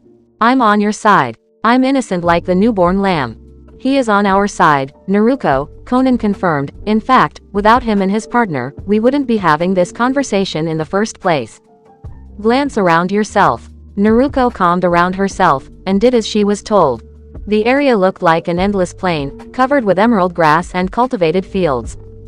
A few houses of earth had been built upon it, and dozens of people surrounded them. Some were medics treating wounded or burned people, others were working in the fields to reap fruits and vegetables. It seemed to be a primitive, overcrowded village. How is this possible? Naruko wondered. Zetsu. Red, a deep voice said, as a man joined the small group. We call him Red here. The man was obviously an Uchiha. In his 30s, the man had short spiky black hair, a plain face, and a Rinnegan and Sharingan in place of normal eyes, protected by orange goggles. Clad in white robes, he looked more like a wandering artist than a ninja. My name is Toby, the man said, and this guy there is Spiral, my best friend and partner. I'm the pretty one, Spiral said. We're the ones who rescued you from Red, Toby continued. This is the Ark, my pocket dimension. It's very small, but it's the only place our foes cannot access. You can say it's our last refuge. These people are survivors from Red's campaign in the human world. Spiral chuckled. You didn't think he killed everybody, did you? Not that he didn't try. Whenever we could, we transported refugees here with the Kamui, Toby continued, people and animals alike. The lasts of their kind. Did you create this entire place by yourself? Naruko asked, amazed, before glancing at what appeared to be a star above them. Even this sun. It is no bigger than a house, but yes, Toby chuckled. All the previous owners of the Rinnegan focused on its abilities for war, when it can do so much more. It is the power of a god, the power to create, to bring life. It saddens me how much its potential was wasted on pointless battles. I could teach you Conan-san a few tricks, if you want. Combined with my Mokuden, we have a full self-sustaining ecosystem, Spiral said. We could stay there forever. Well, not really. We're overcrowded, and Red might find a way to invade this place eventually. But at least for now, you are safe here, Toby said. Rest and mend your wounds, while you still can. How did you know we needed help? Naruko asked, slightly suspicious. We were in the middle of evacuating the mountain villages when we noticed signs of battle in the valleys below, Spiral explained. I'm the land as much as Red. I could sense it cry when Red started consuming it to power himself. We arrived right in time to grab you and get away with the Kamui. Fortunately, we have some good medics among us, and they treated you well, Toby continued. Your friends have woken up already and left to train. The Dark Wolf took her defeat badly, and wished to be prepared for the next showdown. Sasuke-san decided to give assistance. Thank you very much, Naruko said, bowing her head. You saved our lives. It is the least I could do, Toby admitted. I am the one indirectly responsible for Red's existence in the first place, after all. All his atrocities are on my head. Conan frowned. Please explain how. I was once rescued from certain death by Madara, the dreaded lord of the Uchiha, Toby explained. He was old and weak, at death's door, and he wished for an apprentice to carry on his plans of world domination. After thanking him for saving my life, I gently told him what I thought of his offer. He told him, "You can suck my dick, you senile old fart." Spiral chuckled. You should have seen Madara's face. I laughed so hard I almost died from it. Yes, I was a horrible brat when I was younger, Toby said with significantly less amusement. After someone very close to me died, I decided to leave Madara and wander the world to help those who needed me. I didn't wish for anyone to suffer through what I did, and I didn't want to continue that old misanthrope's crazy plan. Since he lost one pawn, he decided to breed another. I'm the first Zetsu, Spiral explained, the prototype, so to say. I was made to be an assistant with few combat abilities. Madara decided to create another Zetsu, one more adapted for combat, planning and leadership. After a recipe of mad science, tropical plants, and spliced human DNA, he created Red. Red was, unlike Spiral, an organism made purely for fighting, a brute with a cruel intellect that would capture the Jinchuriki and bring back Madara after he died, Toby continued, but Red was too intelligent, too smart, too egotistical and, more to the point, lacked empathy for anybody, even his father. Red grew arrogant, Spiral whispered. He began to consider himself superior to humans, even Madara. He didn't wish to be a stand-in for his creator. He wanted to remake the whole damn world in his image. In the end, he moved from desire to action. He killed Madara in his sleep, before abducting Jinchuriki one after the other, Toby continued. He extracted the Biju with his Mokuden and used their chakra to make nearly endless clones of himself. With his shape-shifting abilities, he impersonated world leaders and sparked wars between the shinobi nations. When they were weakened enough, he made his move and started to conquer the land. Red thinks he, and by extension all his, children, are the next dominant species that will assimilate, exterminate, and replace mankind, Spiral said. I warned Toby, and together we attempted to kill him. But Red and his spawns overwhelmed us with sheer numbers, and we had to flee with our tails between our legs. It wasn't our proudest moment. I searched for the Rinnegan Madara once abandoned, in order to even the field, Toby continued, but by the time I had found it, Red had already conquered most of the continent and started hunting down the last pockets of resistance. I decided saving what was left of mankind was the priority, so I brought them there. Red may be the land, but even he can't access my pocket dimension. The Uchiha shook his head. This entire situation is my fault, he said. I should have killed Madara long ago, before he created Red. This would have saved many more people than those I rescued. It wasn't your fault, Conan replied. You didn't know it would end like this. Yes, Naruto said, you're a hero, Toby-san. What Red Zetsu did was his and Madara's fault, not yours. Thank you, but my guilt is clear, Toby replied. Anyway, I would like explanations. Who are you exactly? I did know a Conan once, but she died, and, you little girl look awfully like you could be the Dark Wolf's daughter or sister. Yugito. Mifune wasted no time in crushing them. The princess wants it quick, and so shall it be. He exclaimed. Ninshu. Human containment seal. Moving his hands in whirlwind motion, Mifune unleashed his attack in the form of a whirlpool of red chakra. The assault moved forward like a typhoon, annihilating all in its wake.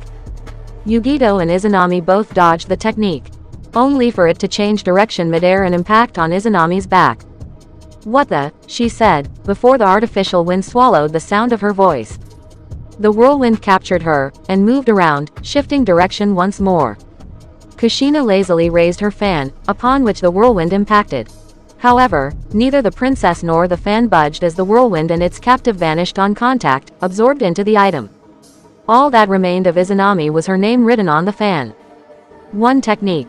That man had defeated Izanami with one technique. And another for my collection, Kushina said. I wonder how long I should keep her sealed there. A few years maybe.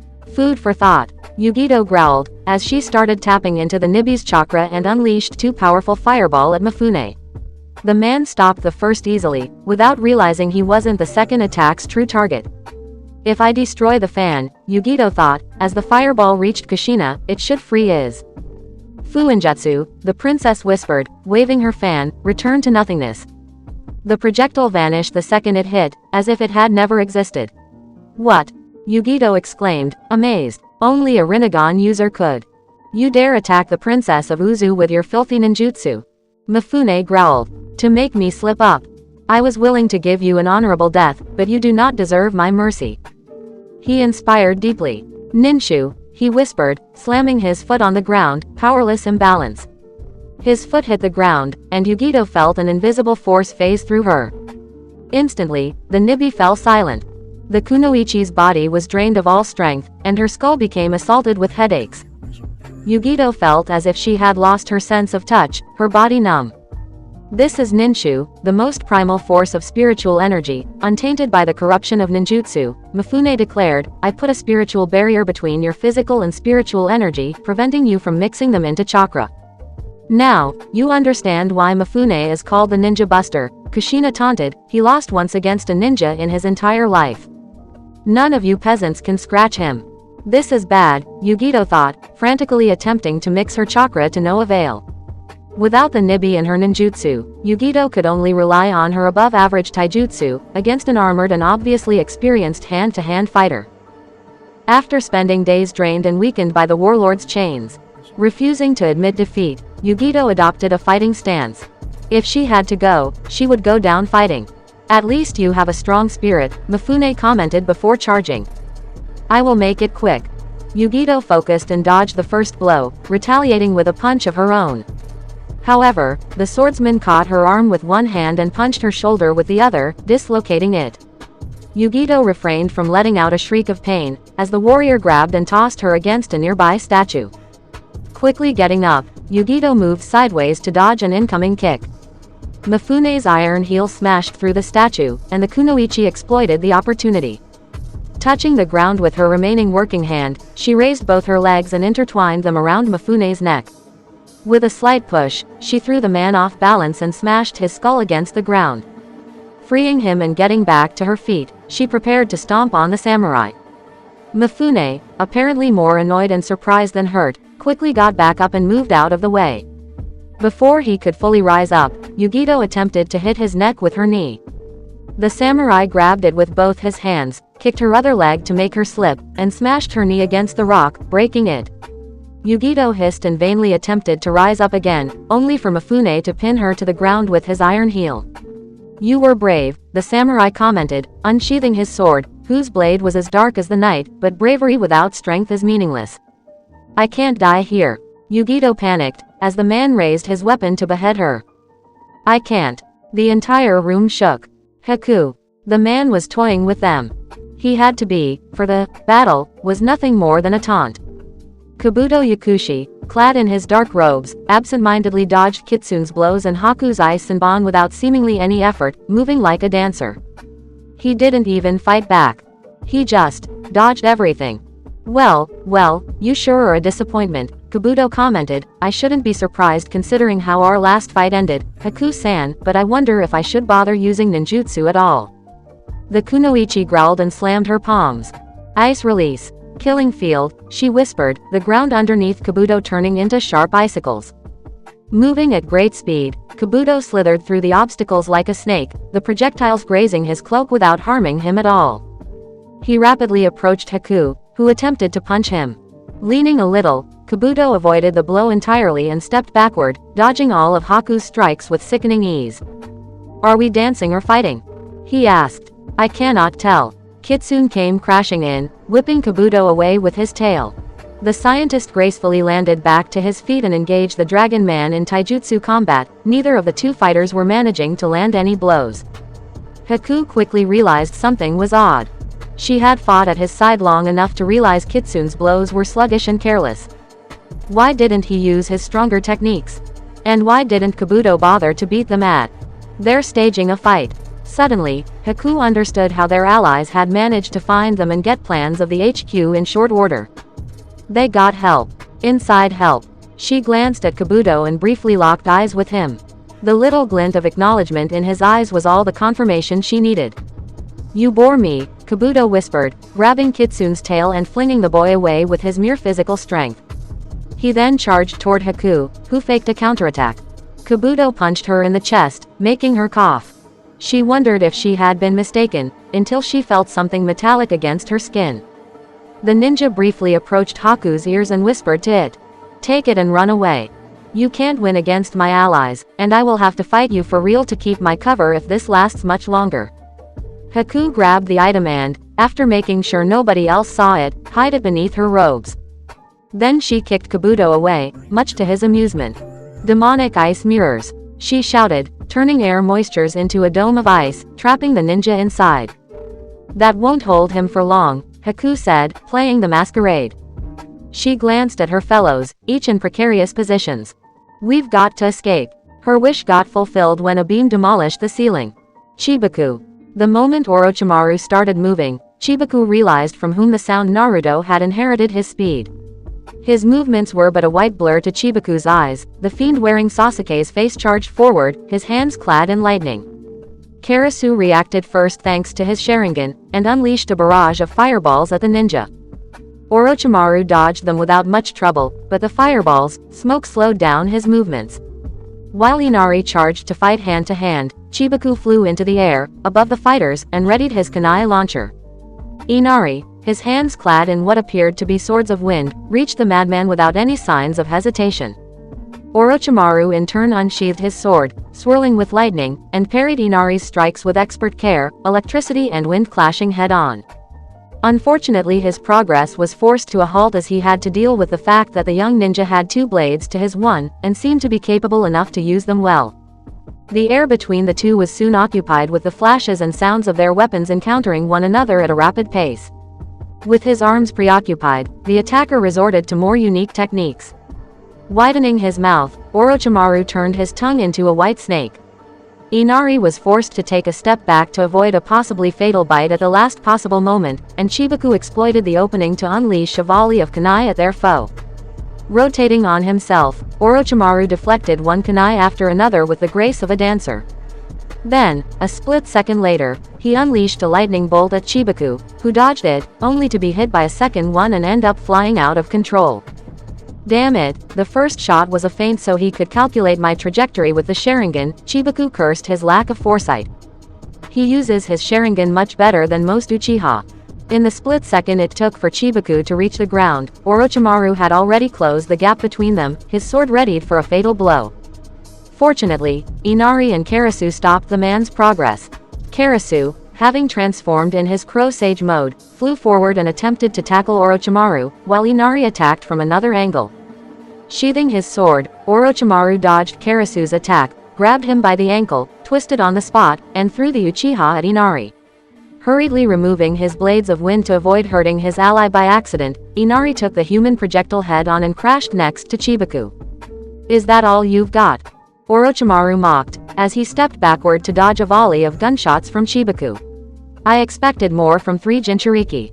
Guys, I don't want to sound cynical, but we're kinda getting our asses kicked here," Karasu groaned, as he rose back to his feet alongside the feral Gale.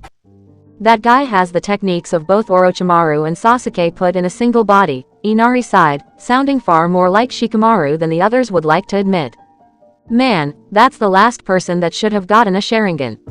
Beside Jiraiya, of course. He's as fast as the Sound Nin, but he's also a taijutsu master, and with the Sharingan," Chibaku hissed. "And I thought that guy was a pain. Ah, yes, Naruto, I was most happy with the fighting style I taught him." Orochimaru smirked. "Especially the flaws." Chibaku immediately understood. "You intentionally taught your student a flawed fighting style. What kind of teacher teaches everything he knows to an apprentice?" Orochimaru confirmed, unleashing a powerful gust at the 3 of them. While Inari and Karasu managed to get out of the way in time, Chibaku was not so fortunate. The blast of air impacted the mechanical man heavily, launching him into the nearby wall. Even after the user had finished performing it, the jutsu seemed to persist in holding its target down. When an apprentice learns everything from a master, then it is inevitable he shall turn treacherous and use the skills taught to him to usurp the teacher. Better keep a few aces in your hand, don't you agree? Only I can live forever after all. Tremendously faulty logic aside, I'm guessing that's how you managed to steal Sasuke's body, isn't it? Inari guessed calmly, for the first time in the fight showing a hint of genuine anger and disgust, which quickly turned into a bitter smile. They can't all be genius after all. I suppose that means you're the lucky one that hit the multiverse lottery. The snake in Sasuke's body allowed his smile to drop just a hair at the insult to his genius, but kept his cool and snorted. If my counterparts were stupid enough to teach everything they knew to a bunch of brats, then they deserved their fate. Grooming your apprentices while preparing to kill them anytime, that's pretty smart, and low, even from you. Chibaku hissed, struggling against Orochimaru's wind technique. A teacher should better a student, not sabotage them. Orochimaru laughed. Is that what Sasori told you? Where is he now? Rotting in some foreign grave, while his pathetic student will fall before my might. Chibaku was about to respond to the snake's taunting with some colorful dialogue of his own when something behind the snake moved and caught his attention. A clone of Inari's seemed to come into focus behind the target of their ire and stab him through the chest with a wind blade. Only for Orochimaru to transform into a fire clone moments later and explode to consume its attacker instantly. Humph. The real body stealer phased through the ground near the downed clown as it poofed out of existence and looked unamused at Inari. Did you really think I didn't notice such a paltry trick? The Wind Master, who had at some point was looking at Chibaku with interest, shrugged, not at all bothered by his failed attempt. Not really. Fire clone kinda screwed over the chain I was setting up. Plus you got rid of the other clones I hid pretty quickly. And yet you seem to find your comrade's condition more interesting. The scientist shrugged. Simple-minded fool. Inari. Karasu hissed. Now isn't the time to go crazy on us. I can't hold him back alone. Just checking out this jutsu he used. The eldest of the three mused almost casually as he looked at the puppet with some interest before reaching out a hand and twitched his fingers. To almost everyone's surprise, the technique dispelled instantly the moment he made contact with it. Yeah, I think I know enough to do it now. Orochimaru blinked a few moments before chuckling with amusement, not at all bothered with the fact that his technique was cancelled so easily. Kukuku. Well now, that certainly is interesting. Perhaps this will not be a waste of my time after all. Guys, there is a way to beat him hand to hand. The same way I beat the Sound Nin, Chibaku grunted as he got back up. Summon the Kyuubi's chakra and have it attack him, while you focus on moving and dodging. Even with the Sharingan he can't predict so many movements at once. Inari caught on. Sounds good to me. The three Jinchuriki focused, their skin quickly covered by a cloak of red chakra. Orochimaru's Sharingan swirled and released a brief red flash. And the red chakra receded back into the Jinchuriki, their connection to their Biju disrupted. I guess I should have seen that coming. Karasu trailed off. You fool, have you any idea of my mastery of the Sharingan? Orochimaru taunted. I spent decades studying and mastering its powers. Ranged tactics, Inari commanded. Karasu, Chibaku, use fire techniques. I'll boost them with wind. Chibaku readied his flamethrower, and unleashed a long stream of fire. Meanwhile, Karasu finished a long hand seal sequence. Fire release. Feng Wang. He snarled, unleashing a large fireball taking the vague shape of a bird. Inari released a powerful wind, which bolstered both techniques. Orochimaru joined his hands and mimicked Karasu's technique, while adding a few more hand seals to the sequence. Fire release. Feng Wang. He snarled, unleashing a colossal bird made of blue flames at the group. The techniques collided in a big explosion that filled the room with smoke. Did he just copy my technique? Karasu asked, infuriated. Now I know how my opponents feel. No, he copied and improved it at the same time, Inari stated grimly. Not even Madara pulled it off. Damn, I've only heard of guys that do shit like this in passing, but they're known to be complete pains in the ass to take down. You can say anything about him, but Orochimaru is a genius. Chibaku groaned, we need to prevent him from using the Sharingan. Inari grimaced as he looked at Karasu apologetically before he joined his palms. Almost instantly, the air grew thicker, warmer, and most importantly, blurry as all hell to the Sharingan users there. What are you doing? Chibaku asked. While he couldn't directly feel what was going on, his chakra sensors were going haywire.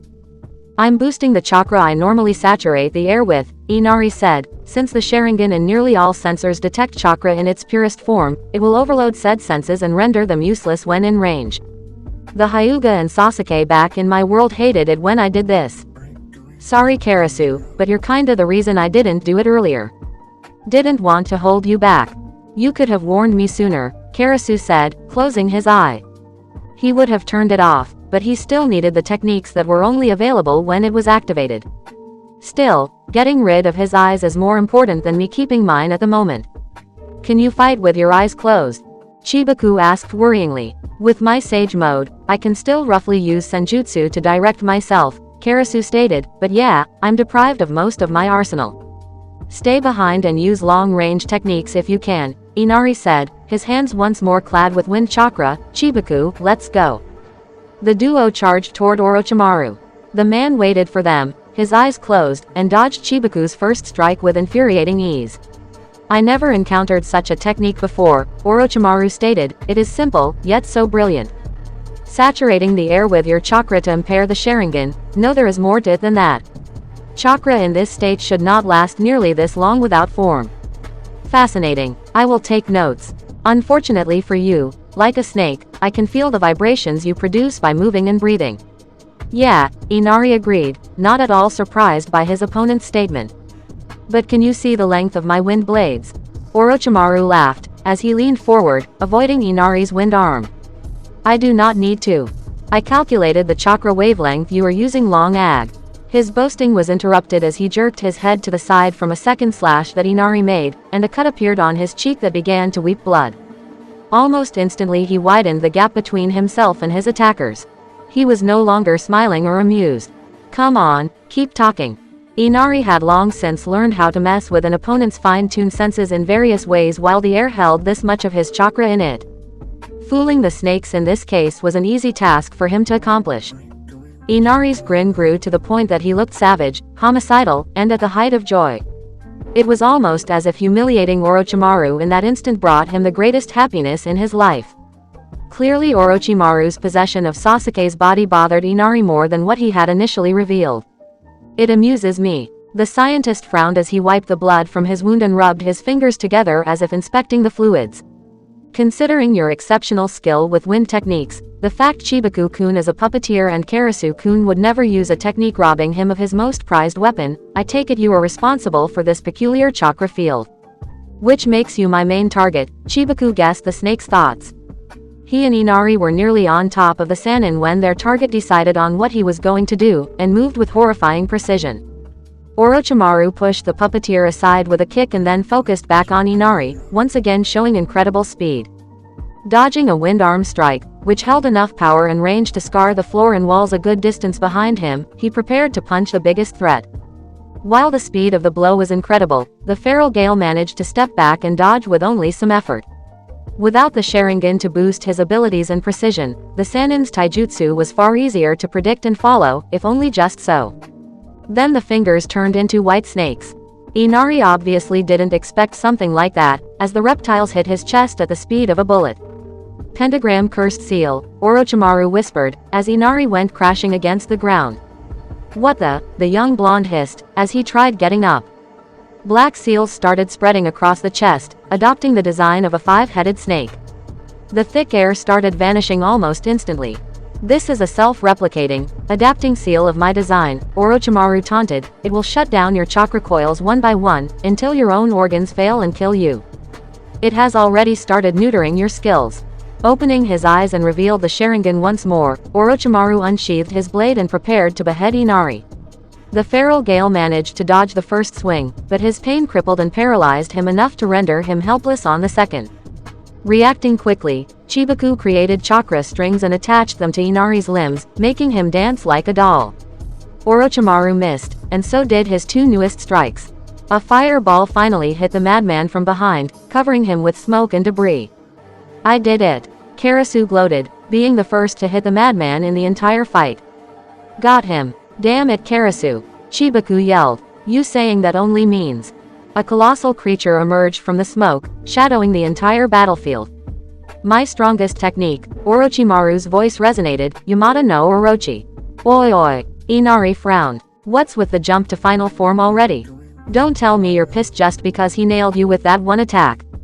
Amaterasu's breath. The chakra construct was a version of Susanoo, one taking the shape of an 8-headed, colossal snake, with golden shields for scales and red burning lights for eyes. The 8 mouths opened at the same time and unleashed black flames at the puppeteer and his unwilling puppet. At the last moment, the black flames stopped midair, Karasu groaning as his lone Mangekyo Sharingan started bleeding. "I won't hold the Amaterasu for long," he hissed in pain. "Guys, we can't beat him," Inari grimaced in obvious pain, "not like this.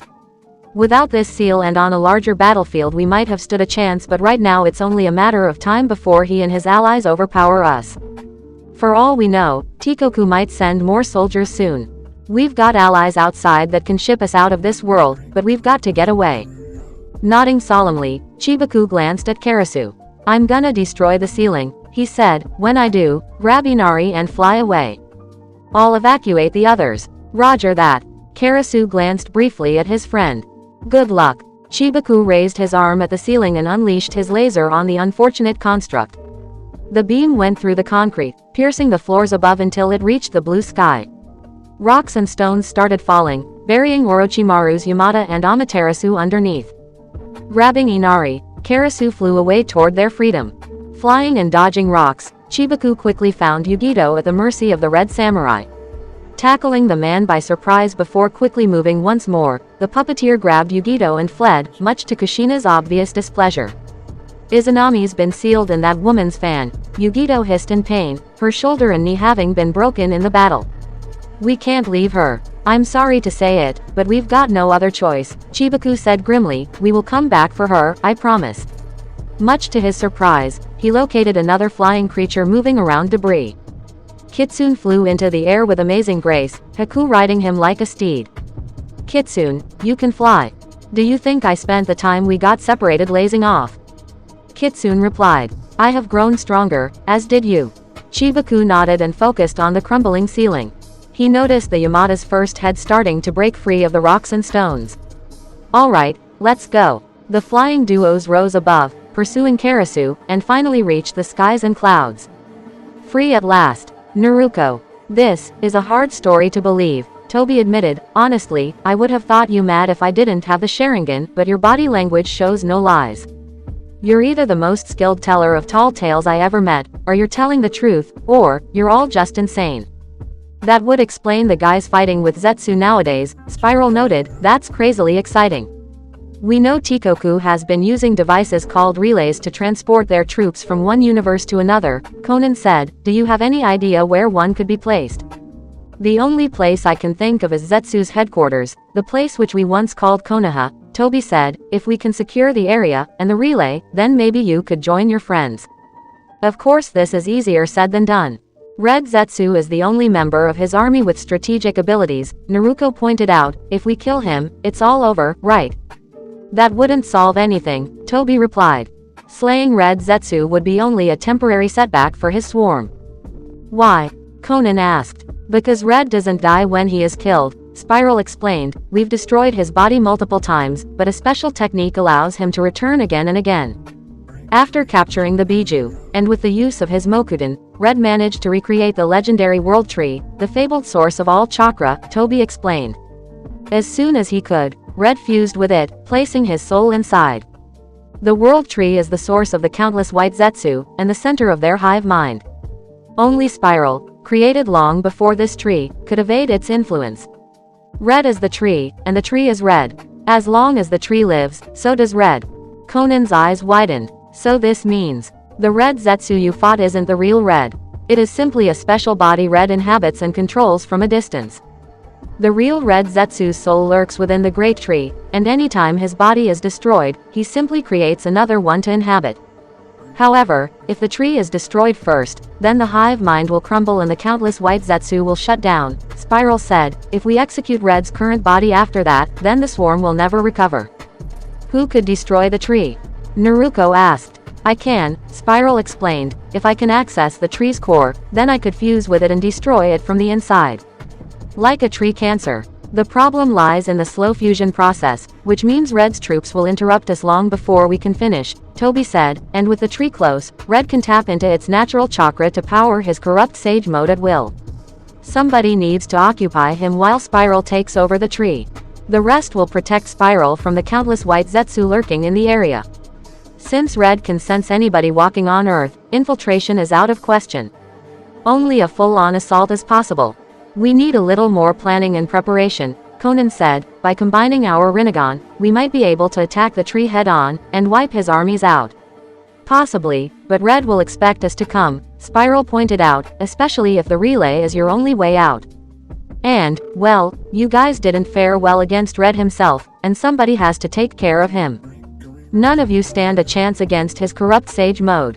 He's too fast, and too strong. Actually, Toby said, glancing at Naruto, I think the solution is right here. You want to teach her that technique? Spiral scratched its head. It could work, yes. Naruto's eyes widened. Wait, there's no way I can defeat Red Zetsu on my own. He's above my level. Way above. I don't expect you to win, because honestly, there is no way you can beat this thing alone, Toby said. However, I might have a technique that should give you a way to keep him busy. Your job will be to stall him long enough for us to destroy his world tree. Without it, he will be unable to regenerate and we shall destroy him together. So you're using her as a meat shield? Conan narrowed her eyes in disgust. I will not support this. If the Dark Wolf had access to the Kyuubi's chakra, she would have been my first pick and probably could have crushed Zetsu with it, Toby said. Unfortunately, Konoha, after the devastation unleashed by the Kyuubi, reinforced the Yondaime's seal to the point she can't even tap into its chakra when faced with grievous circumstances. Red Zetsu's Mokuden can negate the Kyuubi's chakra, Conan pointed out. Any technique using it is doomed to fail. I know, but you misunderstand my point, Toby said. Due to the Kyuubi's chakra periodically leaking in its host's chakra coils, the Jinchuriki's natural chakra reserves are greatly increased, without taking into account the added boost provided by the Uzumaki's exceptional gifts. I estimate Naruto-chan's personal reserves, excluding the Kyuubi, are around 5 times your own, Conan-san. Meanwhile, the Dark Wolf's own reserves are very low. How long would that technique last? Conan asked. Spiral and Toby exchanged a glance. I would say 15 minutes, whispered the latter. Afterward, she will be at Red's mercy.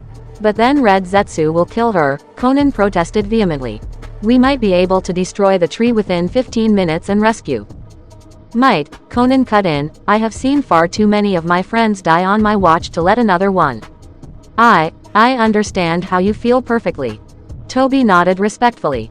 Maybe I have been too demanding. It is not right to discuss such things and ask of you to bear such burden right after you suffered through such an ordeal. I apologize if I hit a sour point. I'm sorry, but I've seen so many of my friends die before my eyes, Conan whispered sadly. I don't want to send another of my loved ones to her death. Conan-san, thank you, Naruto thought silently. I understand you're feeling perfectly, Toby said. I know the pain of losing a friend before our eyes. It is a thing that haunts us for the rest of our lives. Sorry not to have been on time, Spiral apologized. If I had been a little faster. What is done, Toby cut in. Rin is dead, and she won't come back. He glanced at Conan. When you lost your friend, what is the first thing you promised yourself? Never again, Conan replied. As did I, Toby sighed. After my friend Rin died, I swore such a tragedy would never happen again on my watch. I did my best to help people who needed help. I tried to honor her memory, to create a place where she would have loved to live in, but I failed to protect these people. I am desperate for help. I'm sorry if I spoke rashly. I promise you we will defeat Red Zetsu, Toby-san, Conan swore. We will give you our help. But, we need a little more time to prepare and think. There is time, Spiral said. Enjoy a respite. We'll deal with Red after you've rested more. Kazama-san, while I enjoy the fact you're starting to take your therapy seriously, I would ask you not to knock at my door in the middle of the night, Obito sighed, inviting the young man to sit around his kitchen table. Please take a seat. Kazama did as he was told, and examined the house. It was a pretty small, elegant traditional house in the middle of the Uchiha compound.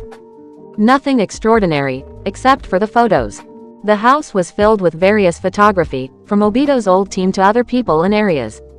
It made the house populated, while in truth, only Obito and his family lived there. Kazama couldn't help but find it creepy. A smiling Rin gave both her husband and Kazama a cup of tea. I hope you will enjoy it, she said. I added some honey to it. Thank you very much, Rin-san, Kazama whispered, although he made no move to drink. Your tea is always delicious, Obito complimented, sitting in front of Kazama. Return to bed. I doubt it will be long. When the duo was left alone, the Uchiha's lone eye glanced at Kazama. When the blonde looked into the Sharingan, he couldn't help but feel a chill down his spine. This guy is empty inside, the ninja realized. His emotions are just a veneer. There's nothing behind them. What did you wanted to discuss? Obito asked, smelling the tea's vapors. Is it about your past traumas? Kazama intertwined his fingers. I figured it out. Figure out what? That you are the guy behind this world, Kazama whispered, the puppet master. I have no idea what you are talking about. I only told 2 people in this world I burned my own Konoha, Kazama spoke coldly, Madara, and you. You're the only one who could have told Menma, since your partner's in Tikoku, isn't that right? The doll and its maker. I believe you might have hallucinated, Obito replied, you are Menma, and I assure you our professional sessions are strictly confidential. Of course, it was possible the puppet master, having created this entire world, could simply observe events there at will and learn of the truth through spying on me, Kazama continued, ignoring Obito's words. But if you were omniscient, then why didn't you change the odd flaws in your creation before we stumbled upon them? It would have been much easier to keep us unaware if we had believed this world to be true. You are not omniscient in this world. You may have created it, but your control over this dream is not absolute. I believe you might need more than just a therapy. Then something hit me. If this world was made to be perfect, then why should anybody need a shrink? Kazama cut in. That is obvious. You took this job so your creations would visit you should they gain awareness of the true nature of the world they live in. Being a shrink is the perfect way to watch over the population. People spill their dearest secrets to you and nobody realize you use the sessions to subtly manipulate them. The fact that you're the only one in an entire village of shinobi only further cemented the suspicion. This is absurd. But you know what sold it. Kazama cut in, the dropout who earns his childhood crush's affection, marries her and becomes renowned as a hero of Konoha, that's just a teenage fantasy. Obito fell silent, the air quickly dropping and become cold as ice. Kazama shifted uncomfortably, but kept locking eyes with the man. Then something changed in Obito. A mere smirk and a glint in his eyes were enough to change his entire expression, from wise adult to cruel predator. So you figured it out, he whispered mockingly, I guess I should tell Menma to shut up the next time I see him. So I was right, Kazama trailed off in disgust. You're the one behind everything. So you caught me. Obito callously mocked. I guess many things in people's behavior ticked you off. I never bothered with secondary characters. They were just names and faces I needed to fill the stage for the really important people. You were right, I am not omniscient. I did not remember every book in a library enough to copy them all, nor did I have much interest in the other villages. My utopia did not need them. A utopia? You call this place a utopia? Kazama growled in disgust. You destroyed an entire world for a childish fantasy. The world. Obito spat on his tea. Who gives a shit about the old world? A place where you can lose your friends to some punk with a kunai is not worth living in. The one I created is much better. No war, no pain, no suffering. I don't hear anybody in this Konoha complain about his or her lot in life. You can't destroy an entire world just because you didn't like it. Kazama protested angrily. You're the one to talk, Obito shot back, isn't that why you destroyed your Konoha in the first place? Because you didn't like it. The simple statement felt to Kazama like he was being hit by a sledgehammer. At loss of words, the young man struggled to find a coherent reply, but he couldn't deny the madman had hit a crack in the armor. Oh wait, that's right, you did it because it was justice, correct? Obito mocked, once again the words hitting a sore point. Don't expect me to be impressed by your attempt at moral superiority. You just hated this place and wanted it gone. That's exactly what I did with my world. Shut up, Kazama snapped. Don't you dare use my own words to justify your atrocities. We're nothing alike. Your words are my words, you don't get it, do you? Obito smiled. Do you know why you caught me? It's not because you're a detective. It's because we are alike. We think the same. You truly are the second coming of Obito Uchiha. Why is it that every crook I meet insists I'm just like them? Kazama grimaced, his tone couldn't hide his stress. Because you are a hypocrite, Obito mocked, you hide behind your veneer of justice and respectability when in truth you just pursue your selfish desires. You came here to punish me, correct? But have you even considered what would happen if you were successful? Kazama frowned. You haven't thought about it, have you? Obito taunted. You kill me, you destroy this world. But what comes next? Is the old world restored? Or does everything fall back to oblivion, and you along with it? You didn't even think about it. Your eyes were just clouded by your justified anger. Kazama clenched his fists. I will find a way to get out of this world, he said, whether you like or not. Obito laughed. If you truly want to go back to your friends, then why did you flee from them in the first place? Kazama opened his mouth, closed it, and finally found an answer. Because I couldn't meet their gaze, he admitted. That's right, because you know deep down they will not accept you anymore. Not after what you pulled off in your Konoha. Only Madara is willing to tolerate your presence, because you've become no different from him. You are alone. Obito smiled kindly. If you need your friends, I can recreate them, he said. I can turn your illusions, your memories of them, into reality. He snapped his fingers, and somebody appeared out of thin air next to him. Much to Kazama's horror, it was a carbon copy of Naruto, down to the most precise details. However, while a smile was plastered on this copy's face, her eyes betrayed no hint of soul. It was just an empty shell. You don't like it? Obito asked. Maybe you would better like her with red hair, or green eyes.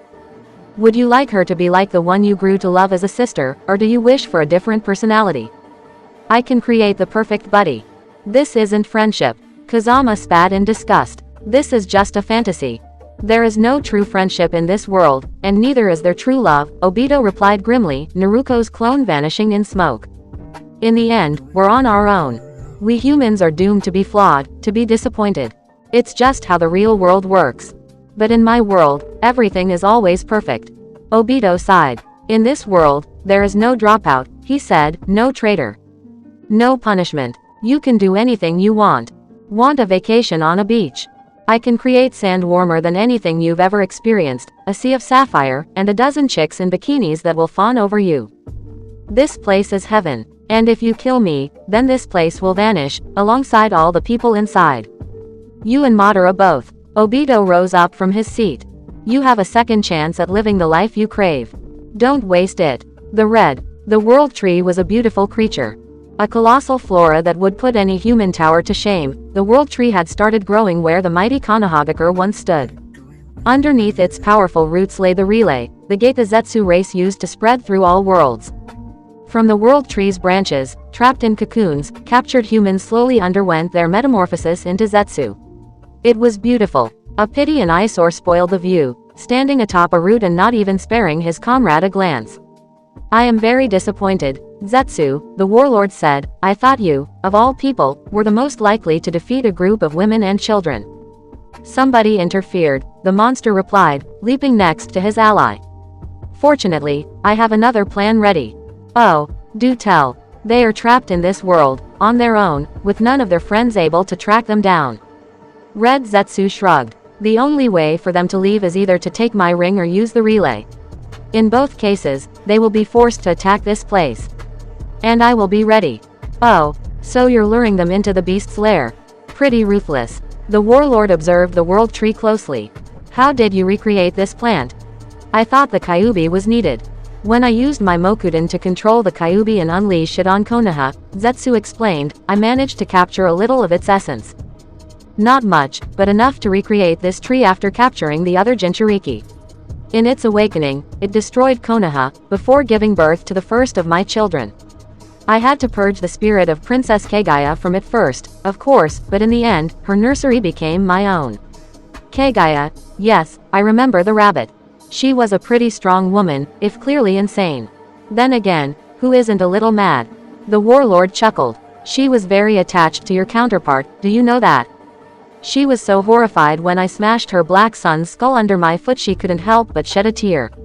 This was the opportunity I needed to kill her. Red Zetsu narrowed its eyes. If she died at your hands so easily, then she didn't deserve to live. Oh, she was more than strong enough to match me, even now, but the difference between us was simple, I am heartless. The warlord snorted. Her child's death drove her to despair. If the situation had been reversed, I wouldn't have bat an eyelash at such a trivial event. It is when you care for nothing in this world, when you realize you are alone, that your true power comes out.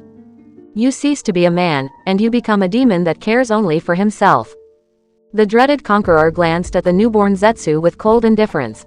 I appreciate your company, Zetsu. I believe you have a bright future ahead of you, but your love for your children keeps you down. Perhaps, but at least I will leave a legacy behind, Red Zetsu replied. My children will mourn me, and I will forever exist through their memories. You, on the other hand, are going to die alone and despised.